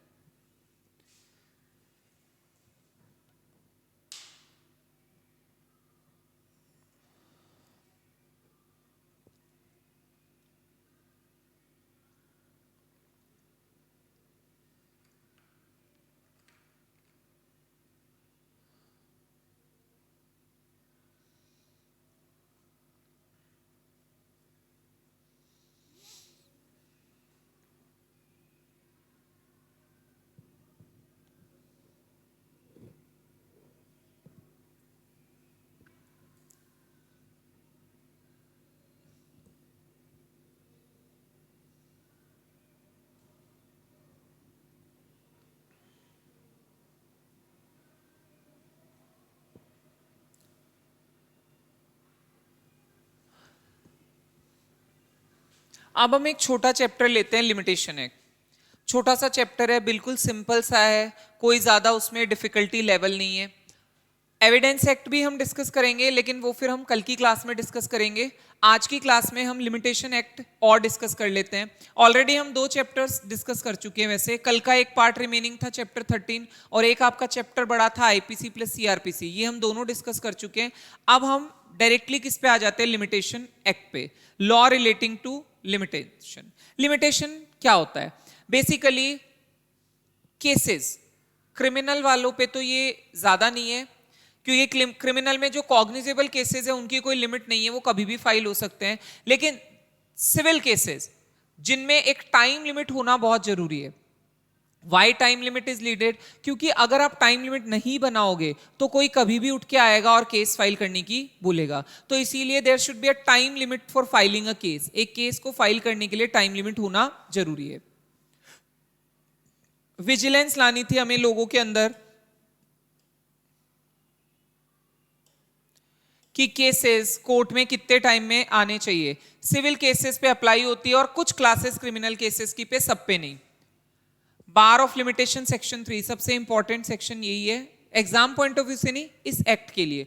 क्यों, एग्जाम में भी आ सकता है। यहां पे ड्यूटी बनाई है कोर्ट की कि खुद से देखो, किसी को बोलने की जरूरत ना पड़े कि लिमिटेशन पीरियड एक्सपायर हुआ है या बचा हुआ है। आपको खुद से देखना पड़ेगा कि if the limitation period is over तो आप बार लगाएं उस केस पे। तो इसकी पूरी परफॉर्मेंस या एफिकेसी आप बोल सकते हो वो किस पे टिकी है, सेक्शन नंबर 3 पे। सो मोटो ये काम करना है, ठीक है। Noharlal Verma versus district cooperative central bank limited का केस है। अब ये केस आता है Bombay dyeing versus state of Bombay. It is also very important. कई लोगों ने इस एक्ट को नेगेटिव सेंस में ले लिया कि हमारा तो राइट एक्सटिंग्विश हो रहा है। तो कोर्ट ने कहा बेटा राइट एक्सटिंग्विश नहीं कर रहे हम खाली रेमेडी पे बार लगा रहे हैं। हम थोड़ी ना मना कर रहे हैं कि कोई टाइम बार डेट तुम्हारा पे कर रहा है तो तुम मत लो, ले लो, अगर वो तुम्हें दे रहा है तो तुम ले लो, हम थोड़ी ना मना करेंगे। और टाइम बार डेट पे कर दिया उसके बाद वो हमसे रेमेडी मांगने आएगा तो हम उसको भी नहीं देंगे कुछ भी। तो इसका मतलब तुम्हारा कोई राइट एक्सटिंग्विश नहीं किया है, सिर्फ और सिर्फ किस पे बार लगाई है, रेमेडी पे बार लगाई है। ये एग्जांपल हमने क्लास में बहुत अच्छे से डिस्कस किया था। Doctrine of sufficient course very important from exam point of view. देखो ये केसेस पे अप्लाई नहीं होता, किस पे नहीं अप्लाई होता? केसेस पे नहीं अप्लाई होता। फिर ये किस पे अप्लाई होता है? अपील्स और एप्लीकेशन पे। क्यों नहीं होता केसेस पे अप्लाई? क्योंकि केसेस में ऑलरेडी बहुत ज्यादा टाइम दिया होता है। तो हम इसको अपील्स और एप्लीकेशन पे अप्लाई करते हैं, जिनका टाइम मैक्सिमम में कितना होता है? 6 मंथ्स का। तो अगर कोई पर्याप्त कारण अगर आपके पास है जिसके बेसिस पे आप ये कह सकते हो कि मैं इस रीजन से ये अपील फाइल नहीं कर पाया या एप्लीकेशन नहीं लगा पाया, तो आपको एक्सटेंशन मिल जाता है टाइम में। वेरी इंपॉर्टेंट केस ये मेंशन करना पड़ेगा, रामलाल वर्सेस रेवा कोलफील्ड। दो चीजें निकल के आई, हर दिन का डिले एक्सप्लेन करना पड़ेगा, और एक दिन का भी नहीं एक्सप्लेन किया तो सफिशिएंट कोज नहीं माना जाएगा। दूसरा, सफिशिएंट कोज देने के बाद क्या हमेशा एक्सटेंशन मिल जाएगा? नहीं, ये कोई राइट नहीं है, ये डिस्क्रिप्शन है कोर्ट का। कोर्ट अगर चाहे तो एक्सटेंड करे, वरना नहीं करे। कौन सी चीजें पक्का सफिशिएंट कोज मानी जाएगी? कोर्ट की गलत प्रैक्टिस हो, या फिर कोर्ट ने सर्टिफाइड कॉपी वगैरह देने में टाइम लगा दिया, सफिशिएंट कोज। गलत एडवाइस दे दे काउंसिल या एडवोकेट कुछ केसेस में, तो भी सफिशिएंट कोज है। पार्टीज की मिस्टेक हो पर लॉ की नहीं हो, लॉ की मिस्टेक में इग्नोरेंस नहीं मिलता। इंप्रिजनमेंट और सीरियस इलनेस हो किसी की, या फिर looking after father during ailment, तो ये भी सफिशिएंट कोज माना जाएगा। मिस्टेक ऑफ लॉ नहीं चलेगी तो कौन सी चलेगी? फैक्ट वाली मिस्टेक चल जाएगी। फाइल ऑफ केस मिसिंग, आप बोल दो फाइल ही नहीं मिल रही केस की, तो this is not a sufficient cause. ये टाइम सिर्फ और सिर्फ क्या कोर्ट एक्सटेंड कर सकती है? जिसके पास जुडिशियल अथॉरिटी है। ट्राइब्यूनल या लेबर कोर्ट या एग्जीक्यूटिव अथॉरिटीज ये टाइम में एक्सटेंशन तुम्हें प्रोवाइड नहीं कर सकते।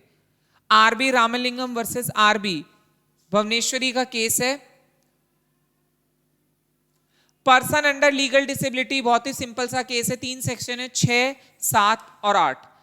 डिसेबिलिटी मतलब माइनर या इंसेन। अगर कोई पर्सन आज की डेट में डिसेबल है, उसका केस करने का टाइम स्टार्ट ही नहीं हुआ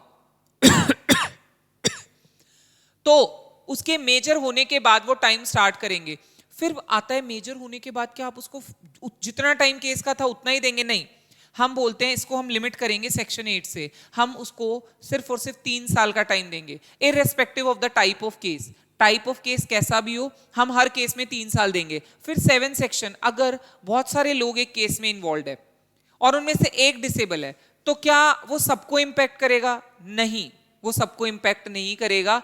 अगर वो पर्सन इतना इंपॉर्टेंट नहीं है कि उसके बिना केस नहीं चलाया जा सकता, तो आप केस चलाएं बेशक और डिसीजन दें। लेकिन अगर उसी पर्सन पे सारा मामला टिका हुआ है कि that is the most important person जिसके बिना केस फाइल ही नहीं हो सकता, तो आपको फिर उसके लिए रुकना पड़ेगा। तो ये 3 सेक्शन इसी तरह से बने हुए हैं और ये तीनों साथ में ही पढ़ने पड़ते हैं। कंटिन्यूअस रनिंग ऑफ टाइम, वक्त किसी के लिए रुकता नहीं है। सब्सिक्वेंट डिसेबिलिटी से लिमिटेशन पीरियड पे कोई इंपैक्ट नहीं आना। प्रायर डिसेबिलिटी होनी चाहिए, मतलब लिमिटेशन पीरियड एक्सपायर होने के पहले की डिसेबिलिटी कंसीडर होगी, बाद वाली कंसीडर नहीं होगी। Computation of period of limitation, कुछ दिन एक्सक्लूड करते हैं। जैसे सेक्शन 12 में ये बोला किस पे अप्लाई होगा? सूट्स पे, अपील पे। 12(2) में बोला अपील और application for leave to appeal पे, फ्रॉम अ डिक्री और ऑर्डर पे अपील हो तब भी, और सेट असाइड एन अवार्ड पे भी। सर्टिफाइड कॉपी लेने का टाइम एक्सक्लूड होगा। सेक्शन 13, अगर आप बहुत ज्यादा गरीब है तो अगर उस टाइम ड्यूरेशन में आप अपील वगैरह नहीं लगा पाए तो वो टाइम भी एक्सक्लूड कर देंगे। 14 में अगर किसी ऐसी कोर्ट में आप चले गए जिसके पास जुरिस्डिक्शन नहीं था, आपकी कोई गलती नहीं थी, तो भी वो टाइम एक्सक्लूड करना पड़ेगा, पर आपको प्रूव करनी पड़ेगी कुछ चीजें। प्लेंटिफ किसी दूसरी जगह केस चला रहा था, प्रीवियस सूट सेम मैटर में था, प्लेंटिफ का गुड फेथ था, गलती किसकी थी? कोर्ट की, प्लेंटिफ की नहीं। Exclusion of time in certain other cases, 15(1) में इंजंक्शन लगा हुआ है तो केस आगे कैसे करें। 15(2) कंसेंट अगर किसी गवर्नमेंट अथॉरिटी की रिक्वायर्ड है, वो मिली तो उसमें टाइम लग गया तो वो भी एक्सक्लूडेड है। रिसीवर या इंटरिम रिसीवर अपॉइंट हुआ है तो उस केस में 3 महीने का टाइम एक्सक्लूड कर दो। 15(4) अगर सेट-असाइड का केस चल रहा है सेल को, जैसे ए ने बी को लैंड बेची, फिर वो कहता है कि नहीं मैं इस सेल को रजिस्टर नहीं करवाना चाहता, तो सेट असाइड का केस चल रहा है, उस बीच में क्या पोजेशन मांगा जा सकता है? बी बोल सकता है मेरे को पोजेशन दे दो, नहीं। और मान लो केस इतना लंबा चला सेट असाइड का कि पोजेशन का केस करने का टाइम निकल गया, तो क्या अब वो पोजेशन का केस फाइल नहीं कर सकता? कर सकता है, क्योंकि जब तक सेट असाइड का केस चल रहा था वो पोजेशन मांग ही नहीं सकता था। डिफेंडेंट अगर इंडिया से बाहर गया हुआ है तब भी ये चीज अप्लाई होती है कि वो जब आएगा तब केस फाइल कर सकते हो। सेक्शन 678 से कनेक्टेड है सेक्शन 16। प्लेंटिफ अगर डिसेबल आ तब ये अप्लाई होगा, एक्सक्लूड होगा टाइम, और डिफेंडेंट रहा तब भी। पर याद रखना प्रायर डिसेबिलिटी होनी चाहिए, सब्सिक्वेंट को कंसीडर नहीं करते। प्रीएम्प्टिव राइट्स के केस में ये सेक्शन अप्लाई नहीं होता। सेक्शन 17, अगर मान लो कोई फ्रॉड या कुछ ऐसा हुआ मेरे को जिसका आइडिया ही नहीं लगा, तो जब मुझे वो आइडेंटिफाई होगा तभी तो मैं केस फाइल करूंगा। तो जितने टाइम तक आइडेंटिफाई नहीं होगा तब तक केस नहीं होगा। पर अगर डिक्री के एग्जीक्यूशन की बात करें तो यहाँ एक्सेप्शन है, 1 ईयर का टाइम ही मिलेगा, उसके बाद का टाइम नहीं मिलेगा। Section 18, it is very important, acknowledgement का क्या इफेक्ट होता है लिमिटेशन पीरियड पे। मैंने तुम्हें लोन दिया, राइट? अब टाइम ड्यू डेट आने वाली है और ड्यू डेट आने से पहले, मतलब ड्यू डेट आ चुकी है तो मैंने मेरा पैसा नहीं दिया, मेरा केस का टाइम भी शुरू हो गया। डेट के केसेस में टाइम लिमिट होती है 3 इयर्स। 3 साल खत्म होने से पहले पहले तुमने मुझे लिख के दे दिया कि मैं तुम्हारा पैसा 2 साल में दे दूंगा या इतने टाइम में दे दूंगा, तो यहां से नया लिमिटेशन पीरियड स्टार्ट हो जाएगा। ये फायदा है एक्नॉलेजमेंट का। और एक्नॉलेजमेंट की कुछ कंडीशन है कि एडमिशन या एक्नॉलेजमेंट होना चाहिए, प्रॉपर्टी से रिलेटेड होना चाहिए, बिफोर एक्सपायरी आना चाहिए, रिटर्न में या साइन होना चाहिए डिफेंडेंट के द्वारा। यहां से एक नया लिमिटेशन पीरियड स्टार्ट हो जाता है। सेक्शन 24, इंस्ट्रूमेंट का टाइम कैसे लेते हैं बेटा? ग्रिगोरियन कैलेंडर से, जो हमारा इंग्लिश कैलेंडर है उससे लेते हैं हम, और किसी कैलेंडर से इसको कैलकुलेट नहीं करते। Acquisition of ownership by possession, अगर अनइंटरप्टेडली आप किसी की प्रॉपर्टी में 20 साल तक रह जाओ तो आप 2 साल के अंदर पोजेशन मांग सकते हो, और अगर गवर्नमेंट की प्रॉपर्टी तो ये टाइम पीरियड कितना हो जाता है? 30 ईयर्स हो जाता है। क्या लिमिटेशन से रिट्स पे कोई फर्क पड़ता है? यस, कोई फर्क नहीं पड़ता, कोई फर्क नहीं पड़ता। लिमिटेशन और रिट का कोई कनेक्शन नहीं है। अगर किसी भी केस में आपका टाइम पीरियड एक्सपायर भी हो चुका है तो रिट फाइल करने का राइट आपसे कोई नहीं छीन सकता, बशर्ते कि आपका केस ऐसा हो जो रिट की कैटेगरी में आता हो, तो फिर कोई दिक्कत नहीं है, आप आराम से केस को रिट में ले जाओ। त्रिलोकचंद मोती चंद वर्सेस एचपी मुंशी का केस है, आप ये कोट कर सकते हो। फिर आता है टाइम लिमिट केसेस की, कौन कौन से केसेस में कितनी होती है? 3 साल का टाइम होता है अकाउंट्स या डेट से रिलेटेड केसेस से, कॉन्ट्रैक्ट या डिक्लेरेशन के केसेस में, या डिक्री और इंस्ट्रूमेंट से रिलेटेड केसेस में। 30 साल का टाइम मिलता है मॉर्गेज में मॉर्गेजर और मॉर्गेजी दोनों को रिकवर करने के लिए मनी या पोजेशन। 12 साल का टाइम मिलता है, सॉरी इसमें एक और है, 30 साल में गवर्नमेंट को अगर किसी पे केस करना हो और किसी को गवर्नमेंट पे केस करना हो तब भी आपका 30 साल का टाइम लिमिट है। 12 साल का होता है इमूवेबल प्रॉपर्टी के केसेस में, 1 साल का होता है टोट के केसेस में, 1 से 3 का जब कोई लिमिटेशन पीरियड प्रेस्क्राइब नहीं होता तो हम सेट करते हैं 1 से 3 के बीच में। 90 दिन का पीरियड होता है सुप्रीम कोर्ट में अपील करने के लिए, और 60 दिन का टाइम आपका है हाई कोर्ट में अपील के लिए, 30 दिन का टाइम है अदर कोर्ट में अपील के लिए, और 10 डेज का लिमिटेशन पीरियड जो सबसे छोटा माना जाता है वो क्या है? समरी डिफेंस में या समरी प्रोसीजर में, जब तुम वो फाइल करते हो डिफेंस, और या फिर अपील के लिए लीव लगाओ कि मैं अपील नहीं कर सकता, तो उसका आपका टाइम सबसे छोटा है, दैट इज 10 डेज ओनली, वो सिर्फ और सिर्फ 10 दिन का है। तो सबसे छोटा लिमिटेशन पीरियड कौन सा है? 10 दिन। और सबसे बड़ा लिमिटेशन पीरियड कौन सा है? 30 ईयर्स का। इस तरह से ये लिमिटेशन एक्ट के प्रोविजंस यहां पे आके खत्म होते हैं। अब यहां पे हमने आज की क्लास में 2 और चैप्टर कंप्लीट कर लिए, एक तो कल का ही रिमेनिंग पार्ट था, ठीक है, और एक जो हमारा है वो आज और कंप्लीट, 2 जो हमने किए हैं वो एक आईपीसी सीआरपीसी और दूसरा हमने किया है लिमिटेशन एक्ट। इसके साथ हमारे 50% से ऊपर सिलेबस हमारा रिवाइज हो चुका है, ऑलमोस्ट 50% मान लो आप, या 50 से थोड़ा ज्यादा हो गया होगा। अब बाकी का जो रिमेनिंग है वो हम नेक्स्ट क्लास से आगे डिस्कस करेंगे। सो स्टे ट्यून, साथ साथ रिवाइज करते रहिए जिससे कि आपको कॉन्सेप्ट रिवीजन में बहुत ज्यादा हेल्प मिल जाएगी।